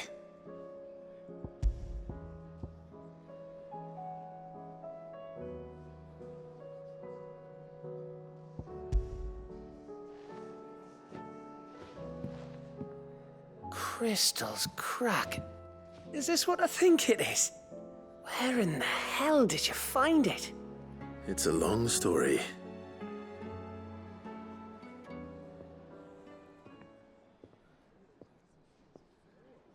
Right there on the road to Eastpool.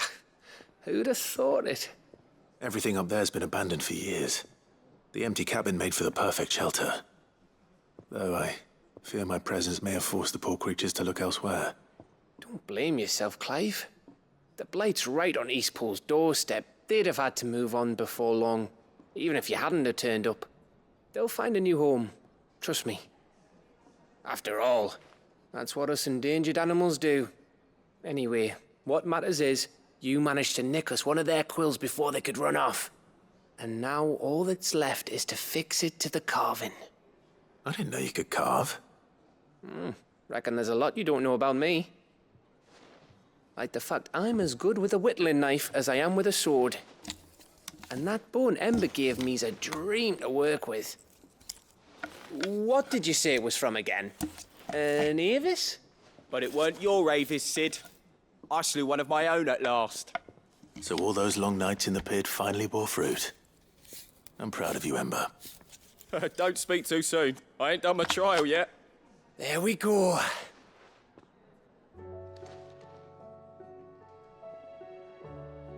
What do you think? I think if you ever hang up your scouting cap, you'll be able to make an honest living. Oh, will I? I should go and see if Ed is awake. Give it my best. You can give it to yourself. Come on.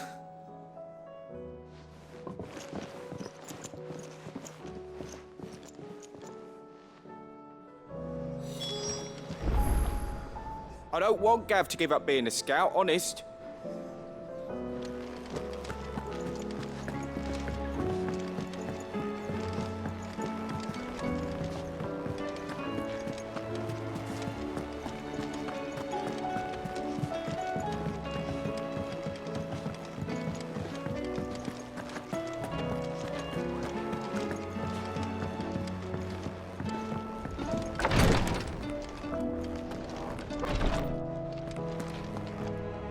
feeling ill? What I'd truly like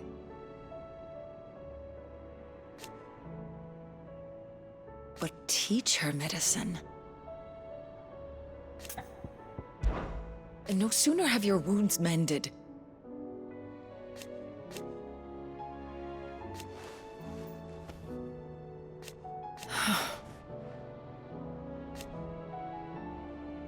while I may not have Gav's nose,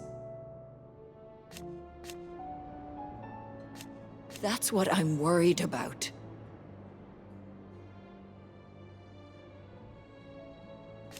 I do.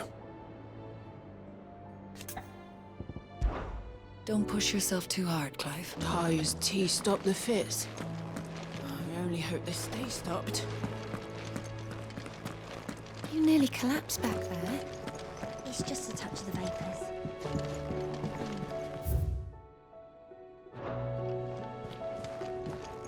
Yes, my lord? His Grace and I.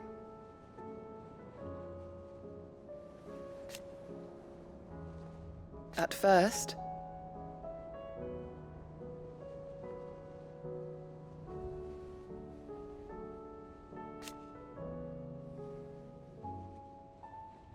it was my duty to him.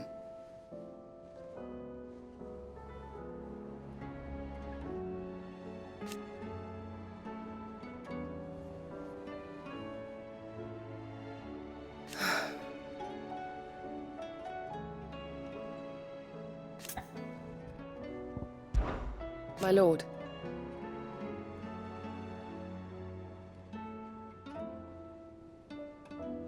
I am.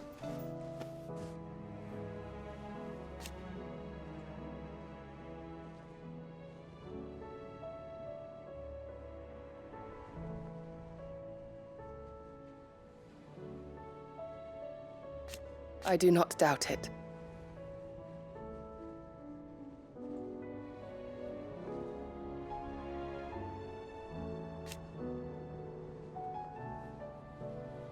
Thank you, Yote. May you return safely.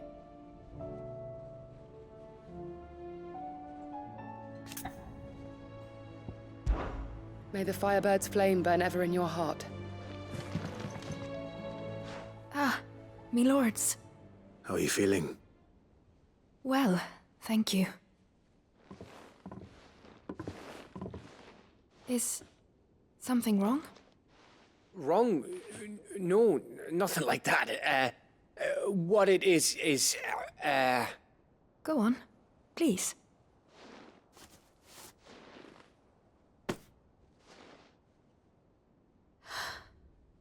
It's beautiful.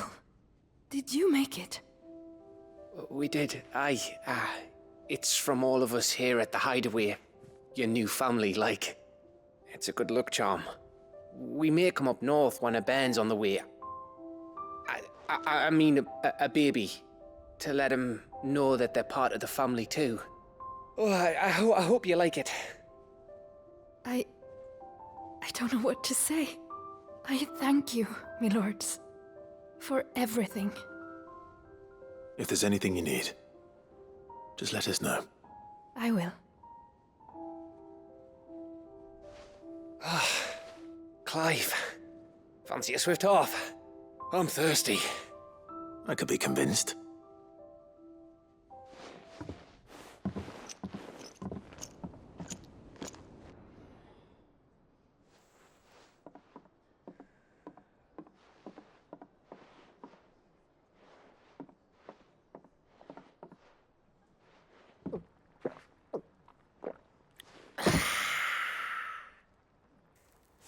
Don't you think you've had enough? No, we're celebrating. I'm gonna be a father. I think Edda might have something to say about that. You know what I mean. Bit of light in these dark times. Wasn't long after me 10th name day. My mum told us she was with child again. I was over the fucking moon. was looking forward to having a little one to lord it over. What with me being the runt of the litter. Thought I'd finally have a chance to prove to the world that I could be a big brother. Imperials came the day she went into labour. Had myself a baby sister. And then I didn't. Me whole family gone in a blink, while I hid in the cellar like the spineless little arsehole I was. Great brother I turned out to be.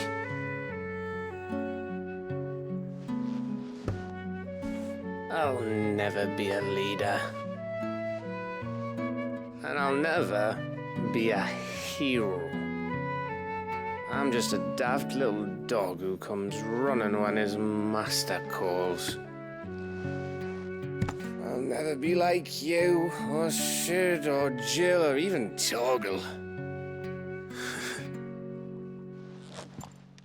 Have you finished? Maybe.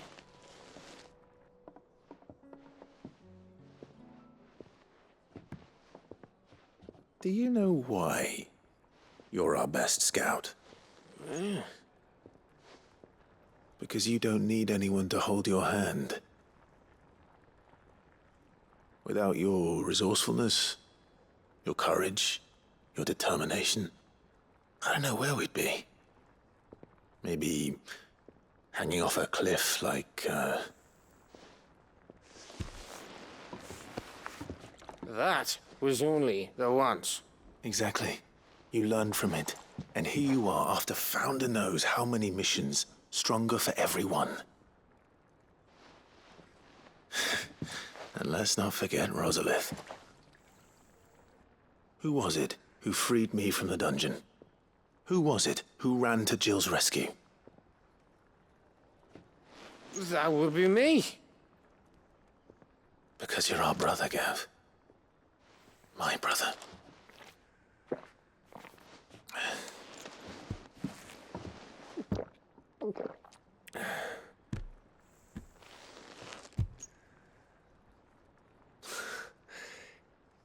Your brother.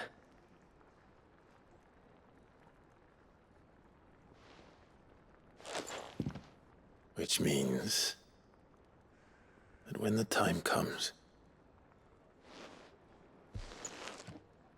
I get your room.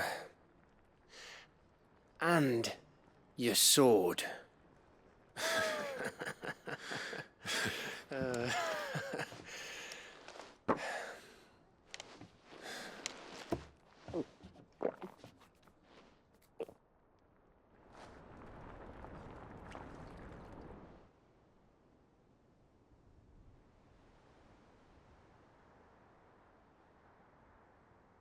I may have had one too many.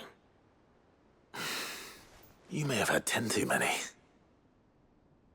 I said I was thirsty.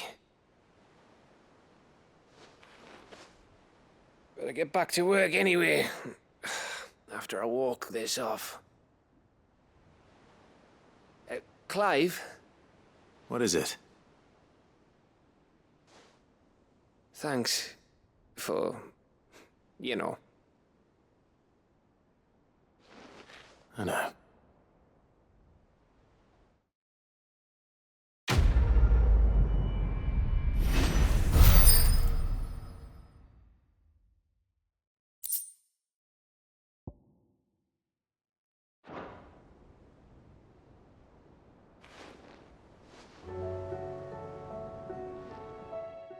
One of these days. One of these days, I swear it's gonna be me who drinks you under the table. If by under the table you mean retching on my boots half the night, I reckon one of those days was yesterday. Ha ha, you think you're so funny. But just wait till we crack open the bottle I left in your chambers.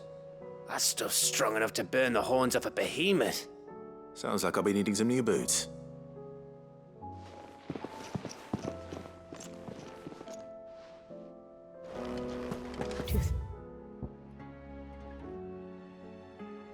They'll come back.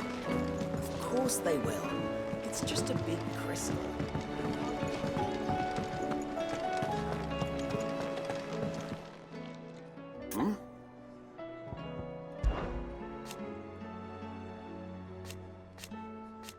Huh.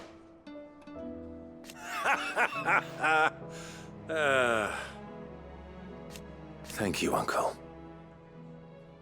As for down here...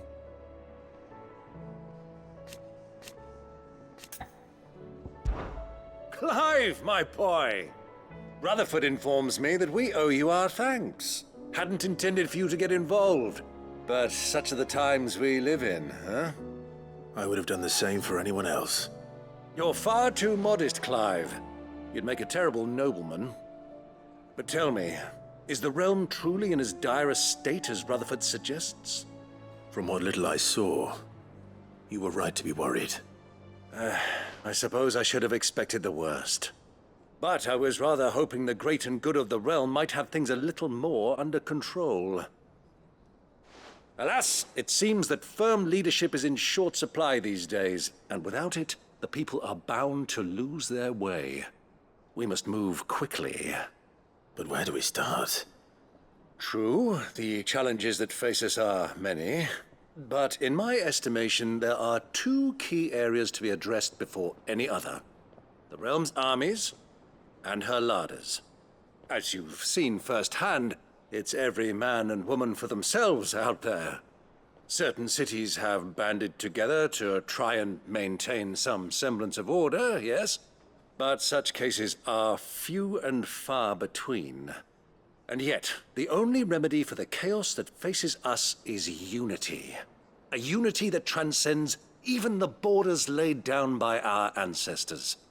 In short, if Storm does not stand together, she will fall apart. But how would one even begin to unite the realm? The armies, my boy. As I told you already, we begin by restoring order among the ranks of those sworn to maintain it. Sadly, I doubt I could convince even the lowliest gaggle of privates to dig a latrine together. But I do know someone the High Commanders have been known to listen to on occasion. Field Marshal Eugen Havel. I thought he was retired. He was, until an Akashic army tore through Randalar and killed most of the rank and file. There is no man alive more capable. Literally. And as luck would have it, I've already spoken with him on the matter. Of course you have. And he's agreed to help. On one condition. That he first speaks with you personally. Havel has always been a man of frustratingly rigid principle, and he has certain qualms about clasping arms with, well, with an outlaw. I extolled your many virtues as best I could, of course, but the old goat was adamant that he be allowed to appraise you in person. You don't mind, do you, my boy? Of course not. As long as chaos reigns, we will never build a better world. I'll do whatever it takes. And if the Field Marshal wishes to speak with me in person, then so be it. That's the spirit. I'll leave for Randalar at once. Would you send a Stolas? Of course. Rutherford is already in the Dhalmekian capital. I'll have him tell Havel to expect you forthwith. Excellent. Thank you, Uncle. No, thank you, Clive.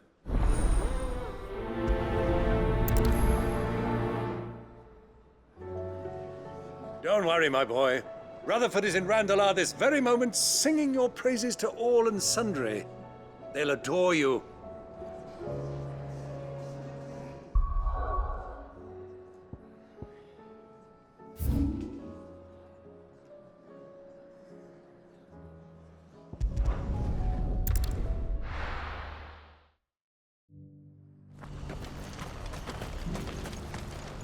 What are you looking for?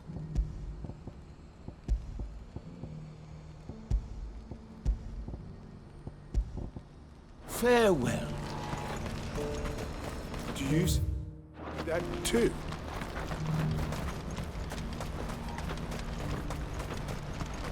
There are many variations of the Zemeckis legend, but almost all agree that man was punished for presuming to set foot in the sanctum of the gods. Some describe it as holy, others heavenly, which is to say, of the heavens. Could it be that the baleful mass that now glowers over us is this very sanctum? Have the gods returned to pass judgment upon us once more?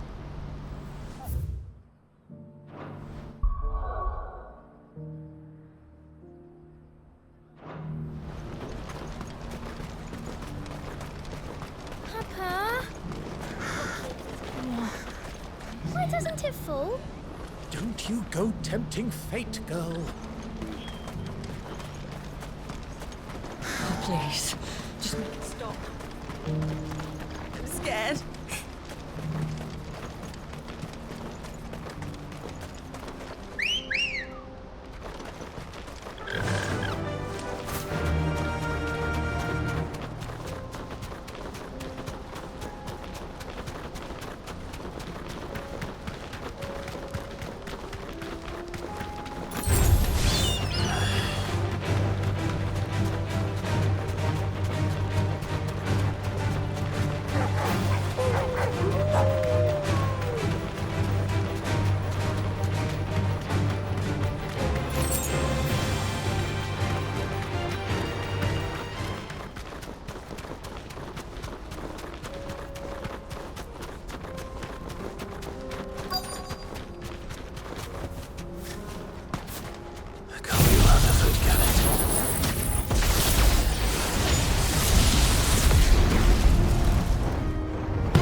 Turncoats and cowards, the lot of you! If it's a fight you want, it's a fight you shall have! Allow me. I don't need your... Please, Field Marshal, oblige him. This won't take long. You're right. It won't. Men, finish him.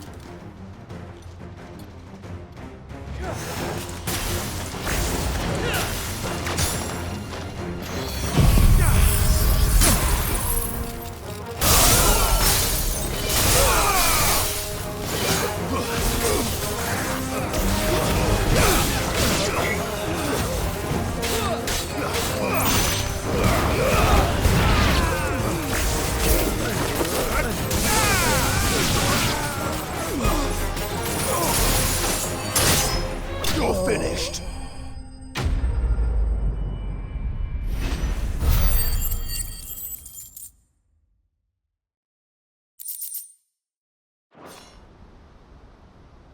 A little longer than I'd have liked.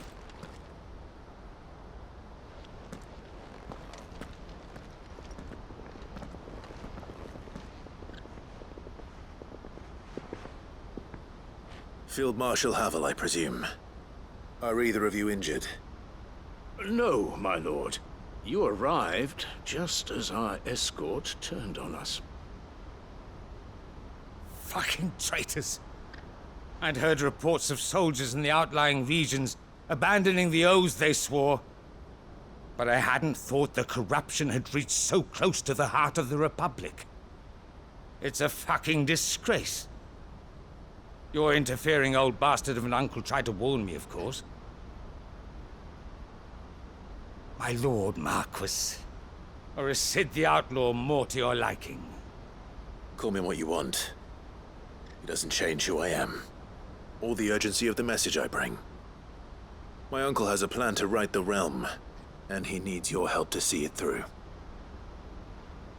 Before I agree to anything, I'd have you answer one question. What do you stand to gain from all this? I won't deny that I might benefit from further chaos. But I seek a new beginning for all of us. And while the choices I've made may not always have been the right ones, I know I made them for the right reasons. For so long, So many of us have been told how we could live, how we could die, when it should have been our decision all along. Now we have a chance to put things right. But in order to take it, we must stand together, even if it be beside those with whom we don't see eye to eye.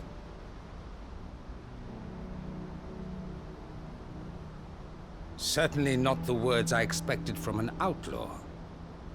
But perhaps your uncle was right. You are no ordinary outlaw. I'll never hear the end of this. All right. I'll start by ordering my most trusted guard to bring the Dhalmekian fringes under control. Next, I'll make contact with my counterparts in the Imperial Army and see if I can't convince them to try and restore order in their own territory. Thank you, Field Marshal. But they are not the only ones we will need to convince. What do you mean? I don't doubt that I can bully some sense into a few generals, but those they answer to require a different kind of persuasion. And when it comes to honeyed words, well, we will need an envoy. One who can court even the most stubborn of statesmen. You, perhaps? I'm flattered. But I'm no diplomat either. And I have other problems to attend to. What we need is a skilled arbitrator. And I may know just the person. Is that so? And would he happen to be an outlaw too? Of a different kind, perhaps. Well, beggars can't be choosers. I suppose we'll all have to find a little of the outlaw in ourselves if we're to make it through this. Very well. Send your man to me right away. I shall.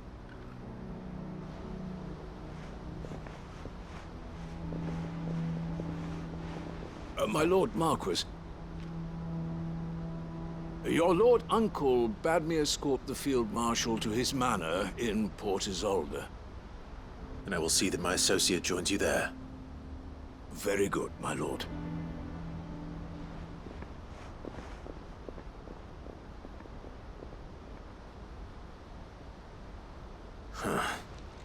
An envoy. I'm not sure I'm the man to talk anyone round. I can barely convince my brother to take his medicine. No. This is a job for someone with experience. Someone like Quentin. I hope I can convince him at least.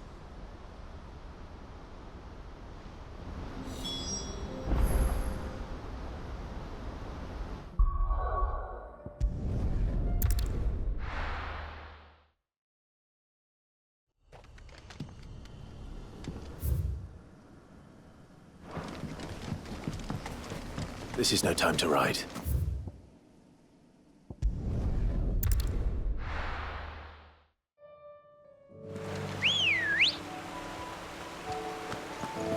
Ready, go?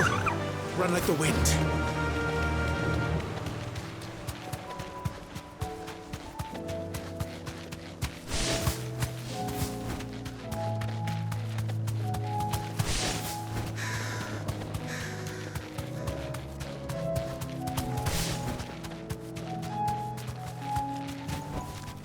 Back to the stables, girl.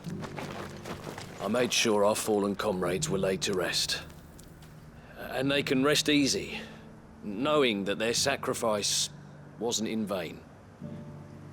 That justice was done.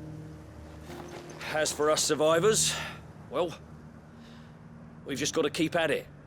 Keep the family together. For their sakes. I'd have followed Quentin to that manor if I could have done, and I'll keep following him now. Wherever that surly bastard cares to lead us. Quentin's gonna build us new Lostwing, and I'm gonna help. Quentin, I have a proposal for you. Do you now? Something tells me you'll be asking more of me than a cask of Gotand gold. Go on then. Propose.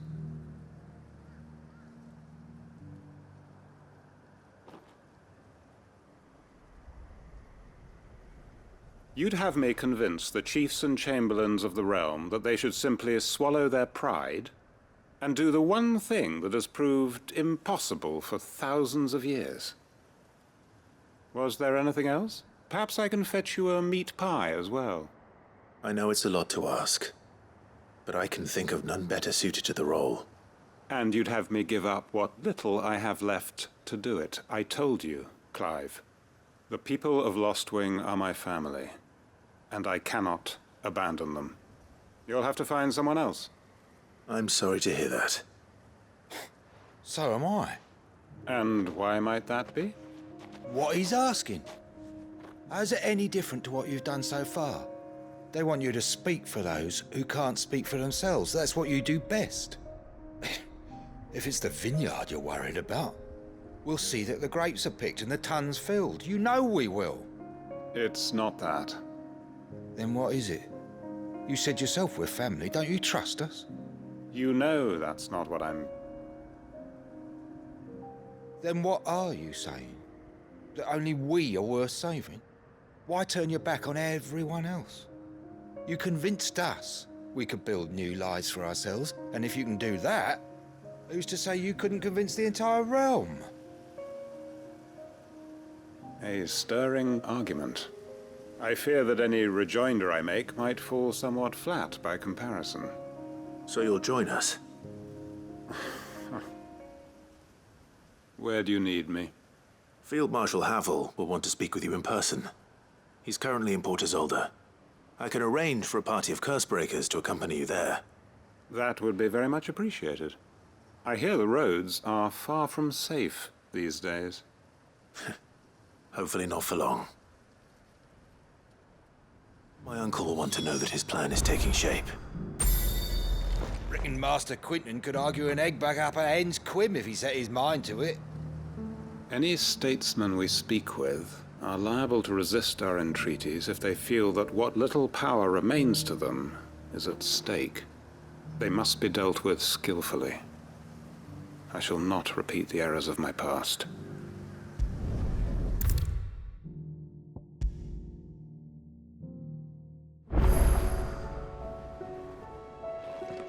Uncle, I bring good news.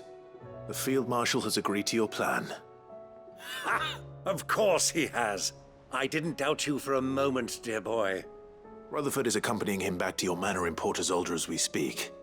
They will await your return there. As will one other. One other? Who, exactly? Lord Havel was concerned that even if he could get the realm's armies to agree to an accord, he might not be as successful in convincing those with political power. He asked if I might have a solution, and I suggested a certain Imperial Lord Magistrate turned Liberator. One of your co-conspirators? Master Quinton would probably call me one of his, but yes. Another outlaw, then. Just the thing we need to put these rotten politicos in their places. Good thinking, Clive. I'm glad you approve. The more the merrier, eh?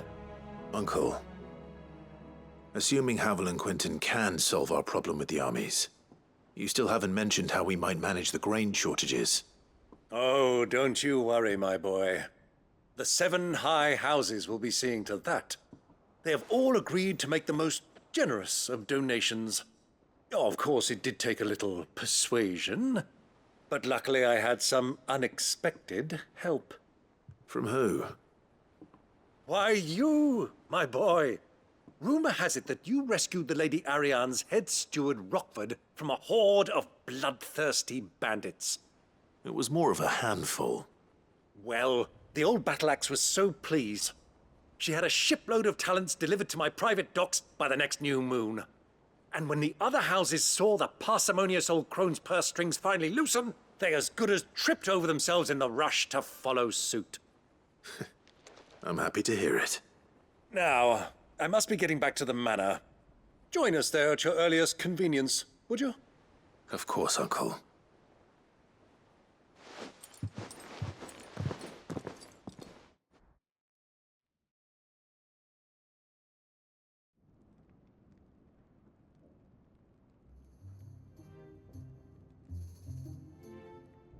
And how, pray tell, will we get that grain to the capital if the roads are still overrun with Akashic? You'll find another bloody road. I only have so many men, and I'm not about to send them headlong into an ether flood. That is, unless you'd have them turn as well. Well, I'd certainly eat less. Says the man with a belly bigger than a band of curls. My soldiers actually need their rations. Without any food to keep them going, they'll be dead even before you've sent them on your fool's errand. If I may, gentlemen, perhaps I might suggest an alternative approach. Though supply routes are indeed disrupted, there is no shortage of ships. Indeed, they bob away in every bay from here to Randalar, awaiting a safe haven. Allow them to make port and fill their bellies full of grain. And once those who crowd the cities are fed, ferry the displaced back to the countryside to work the fallow fields. But I'm sure that you wish to continue your discussion. Forgive the interruption. Two such firm friends as yourselves need no help from the likes of me. Rutherford spoke fondly of the great bond between you. Us? Friends? I can't stand the man! Clive, I'm beginning to question the quality of the company you keep. And what kind of company were you expecting him to keep? The man's a criminal! Criminal? How dare you? You are not fit to breathe the same air as this fine, upstanding young gentleman. Upstanding? He calls himself Sid the Bloody Outlaw!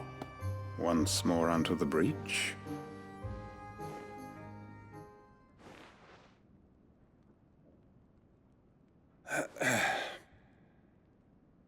Shall we begin again? What we seek here is not to create a new nation, nor to claim the thrones of those that already exist. We wish simply to bring stability to the realm that mankind might weather the current storm. And to do that, we must convince those in power, the generals, the statesmen, the nobles, that our cause is just. There will be disagreements, yes. And I imagine some resistance, much resistance. But we cannot let that deter us. If we show them the path, show them that we walk it ourselves, then I am confident they will follow. The fate of the world lies in my nephew's hands, but the well-being of her people lies in ours. And we must not squander the chance that Clive has given us. Uncle Byron, Now, with that settled, let's move on to the signing of the Accord. For what great moment in history hasn't been accompanied by a little ceremony?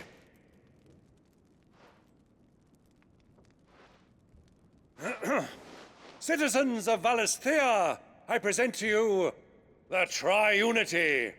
Rutherford, Mike Will.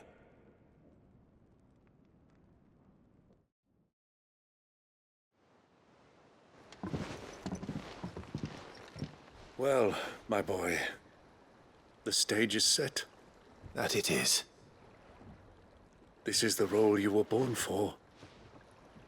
Now I ask only that you trust in the talents of your supporting cast. We shall play our parts to the best of our abilities, that you might have the opportunity to shine. The realm needs its Sir Crandall. And there is no better Crandall than you, Clive. I want you to keep this signed accord as proof of our faith in you. I will. Thank you, Uncle.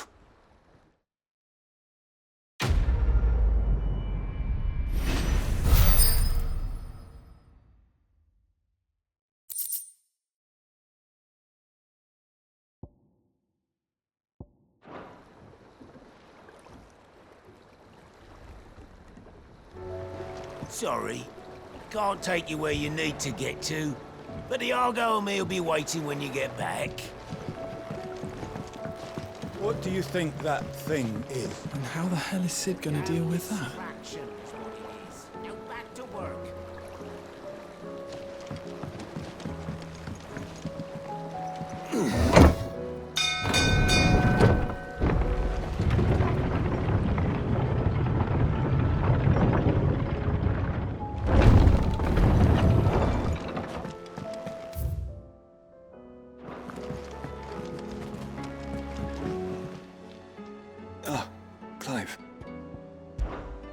is it then, brother?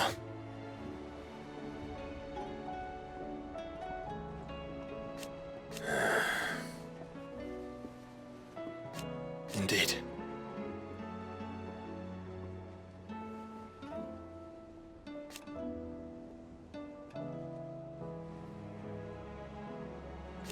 You're wrong.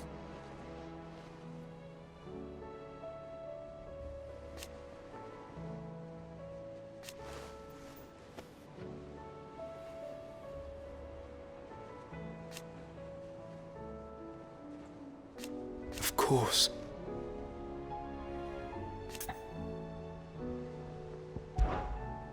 Joshua, what's wrong? And don't say nothing. It's not nothing.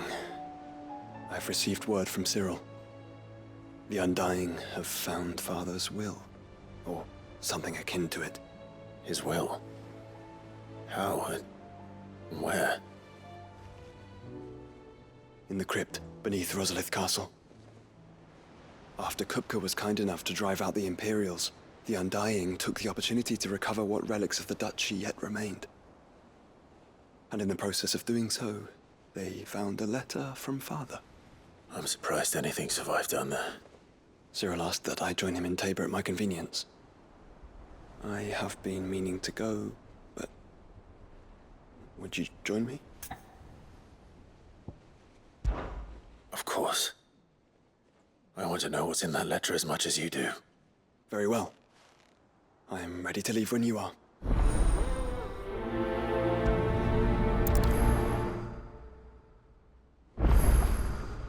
Back to Tabor, then.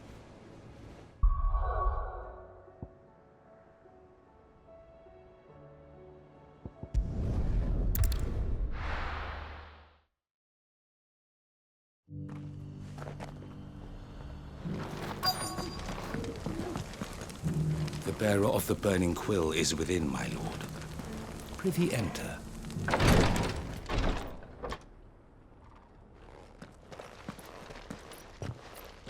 Your Grace, my lord, I trust your journey was not overly onerous. Cyril, you found a letter from Father? Yes, I have it here.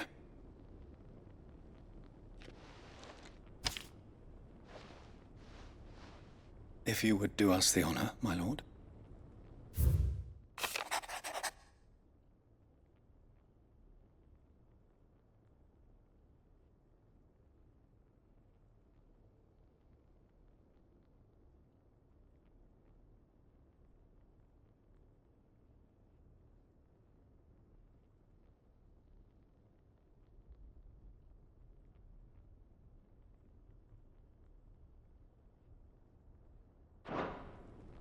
An inheritance.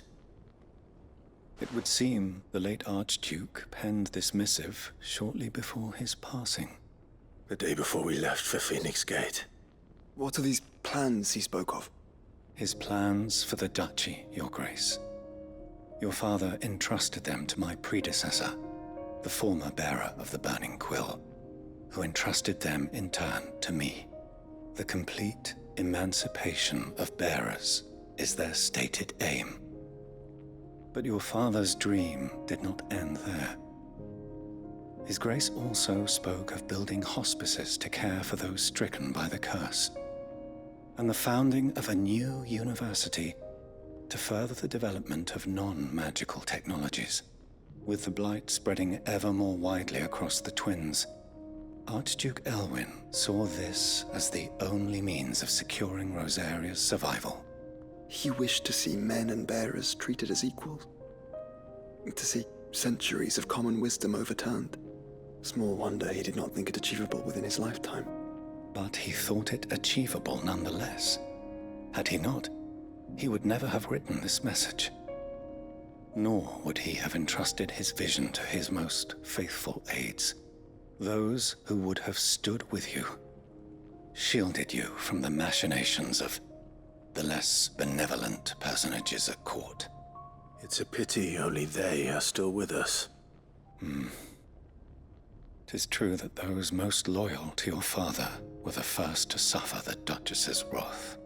but one at least remains. And she has come bearing gifts. What do you mean? Mayhap it is better that she explain, my lord.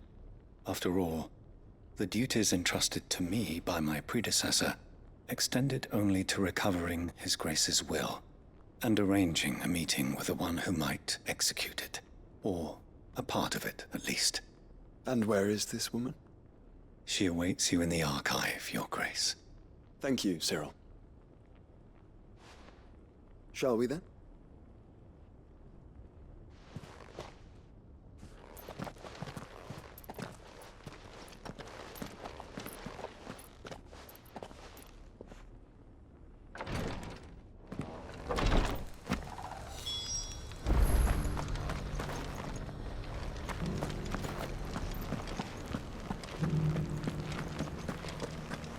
This is the Required Tree, an archive where we of the Undying collect and collate our findings.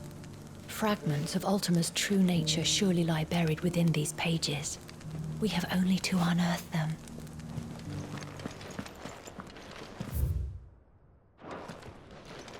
The Undying are not the only secret fellowship in this realm, you know. There are others, each working for their own ends.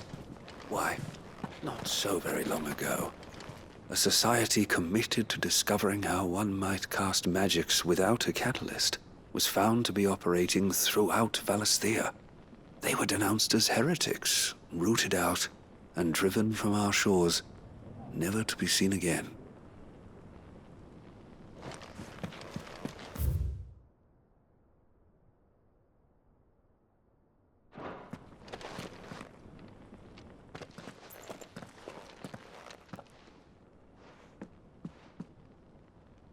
My lord, Your Grace.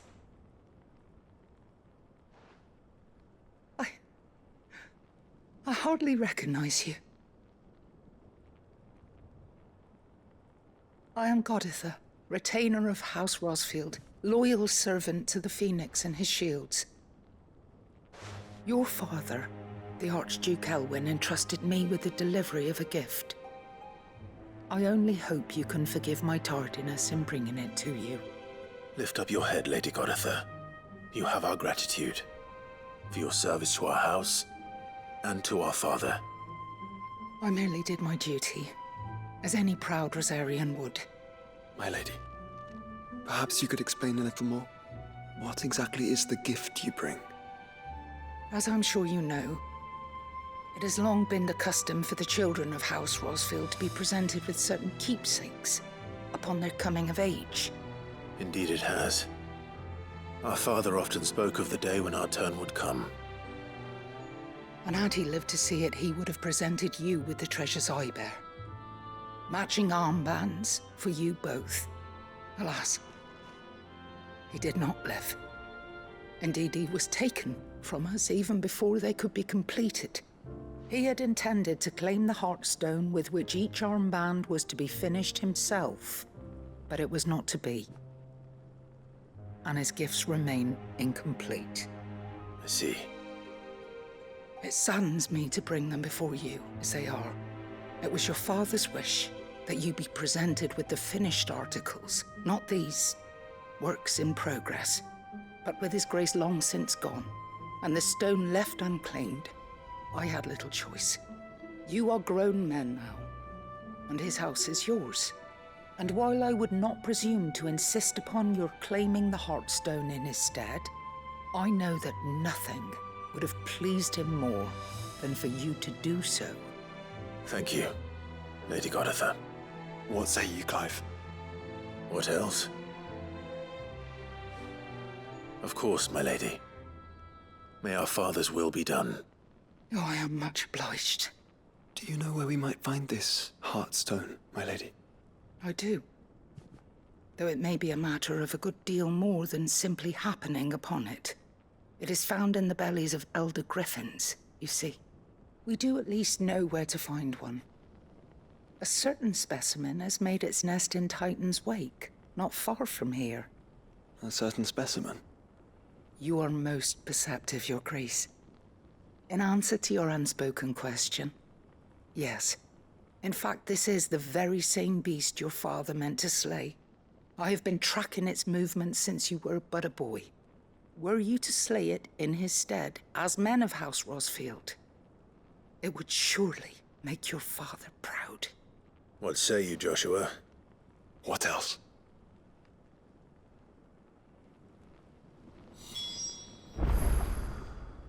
The griffin your father meant to slay is currently nesting in Titan's Wake, not far from here. Slay it in his stead, and claim the Heartstone that he could not. The griffin your father...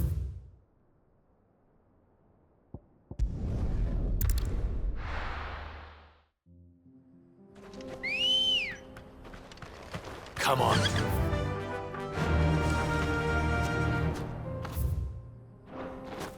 Yeah!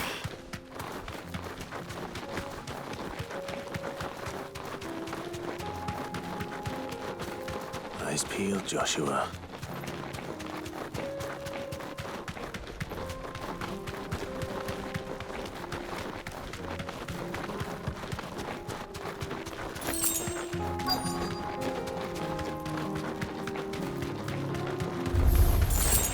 There it is. For House Rosfield.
Is this the Heartstone? I expect Lady Goritha will know.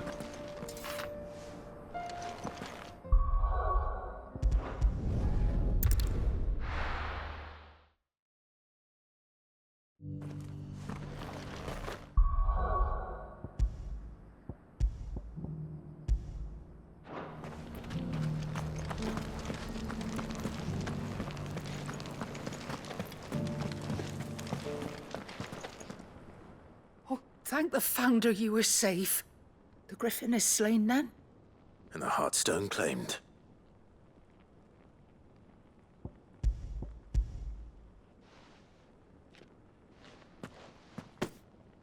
Yes. This radiant luster, like frozen flame, it is just as your father described it. Thank you, my lord. Your Grace. Your father would be so proud. Lady Goditha, the lapidary is ready. Thank you, Cyril. I will be with him shortly. If you would excuse me, I shall have the stone cut and set forthwith.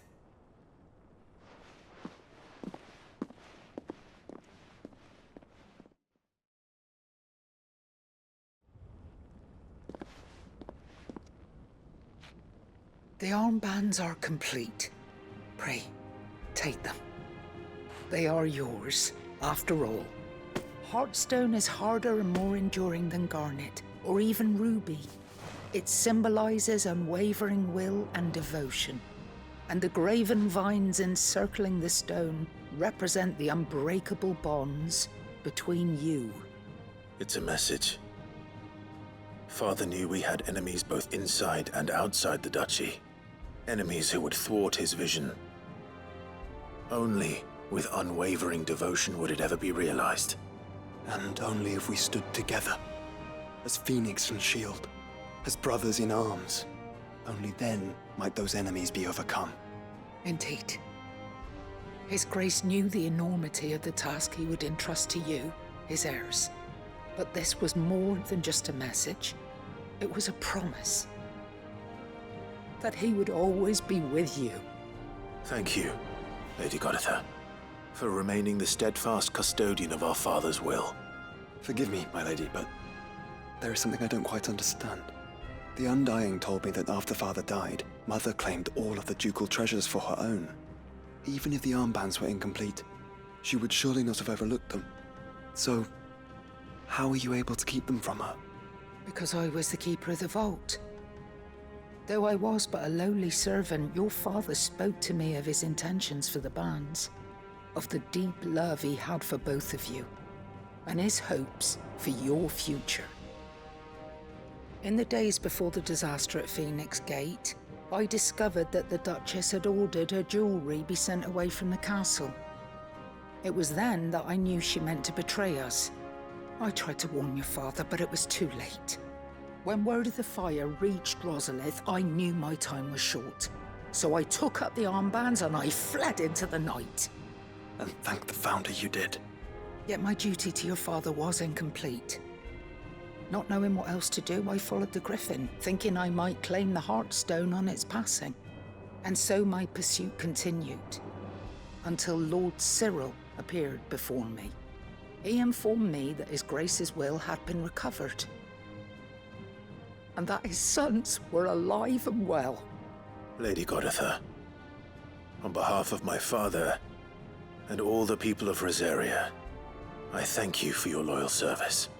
As do I. Thank you, my lord. Your Grace, for coming back to us, for giving my service meaning.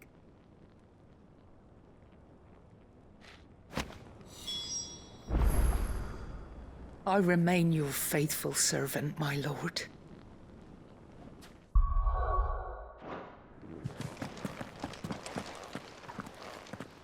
The bands suit you well. It must be gratifying to finally receive the inheritance that was denied you for so long. It is. And we thank you for the part you played, Cyril. If you would permit me to play my part a little longer, might I suggest that you make your way to your father's memorial atop Hawk's Cry Cliff? Let him see that you have received his blessing, and that his vision lives on in you. I suppose it would be churlish not to. What do you say, Clive? Shall we pay Father a visit? I think we should. I was hoping to be able to offer him my thanks before we left for Origin. Your father's helm is enshrined there. It has been since the day we recovered it from Phoenix Gate. I prithee claim it. For it too is a part of your inheritance, and I do not doubt that your father would prefer it in your hands than perched upon some lonely rock. Thank you, Cyril.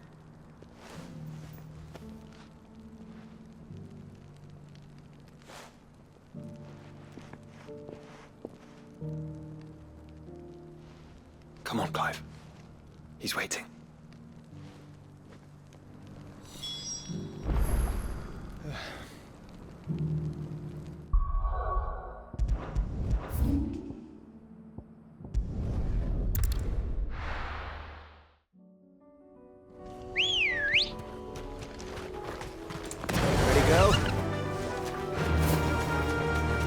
unwavering will and an unbreakable bond. Do you really think we're strong enough? To save the world? Of course. To have overcome Father's political enemies? Of that I'm less certain. Especially knowing what we know now. What Mother was truly capable of. But perhaps these bands would have helped. Knowing he was with us would have made all the difference. It's just back there.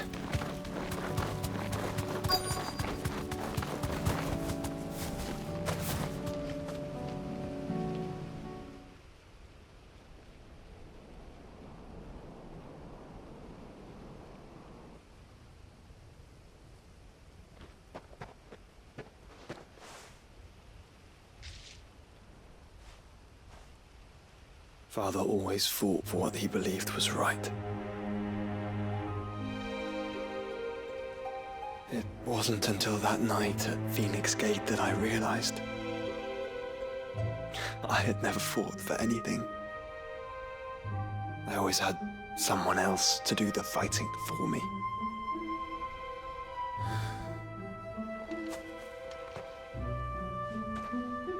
No matter how fate conspired against him, he never lost heart, never looked back, never stopped fighting. To me, he was the greatest of men. And I've been trying to live up to his ideals ever since.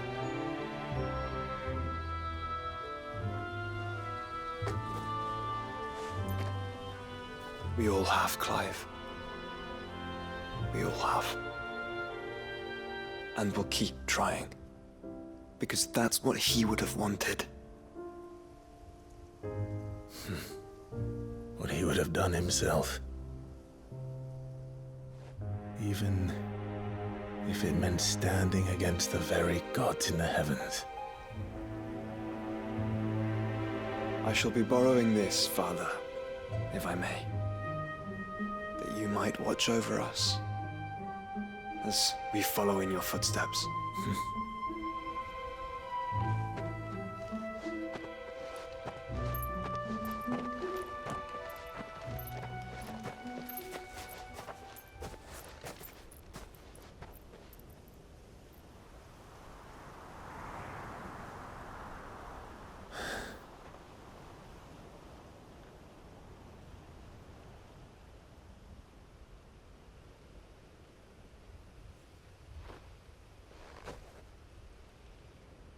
We won't lay you down.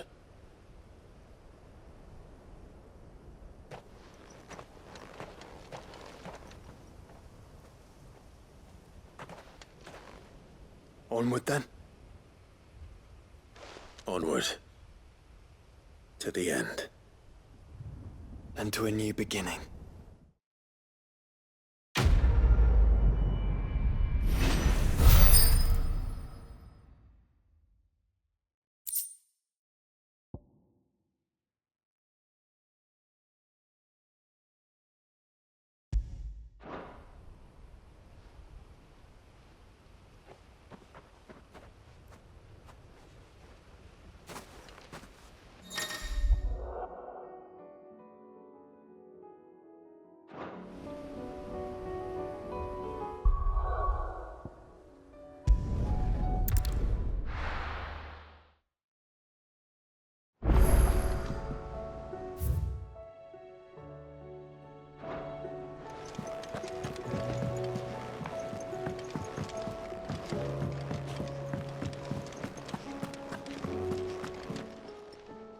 Aye, it's a dangerous world out there.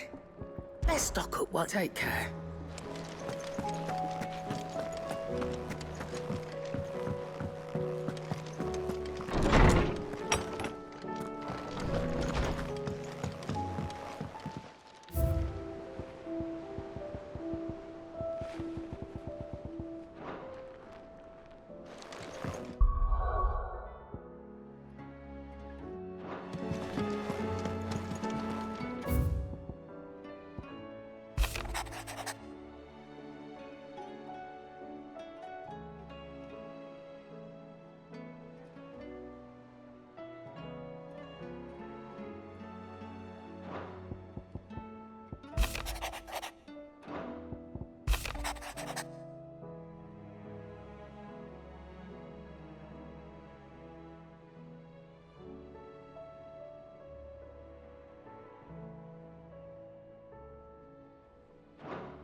If Joshua's worried about Jill, I should go and speak with him.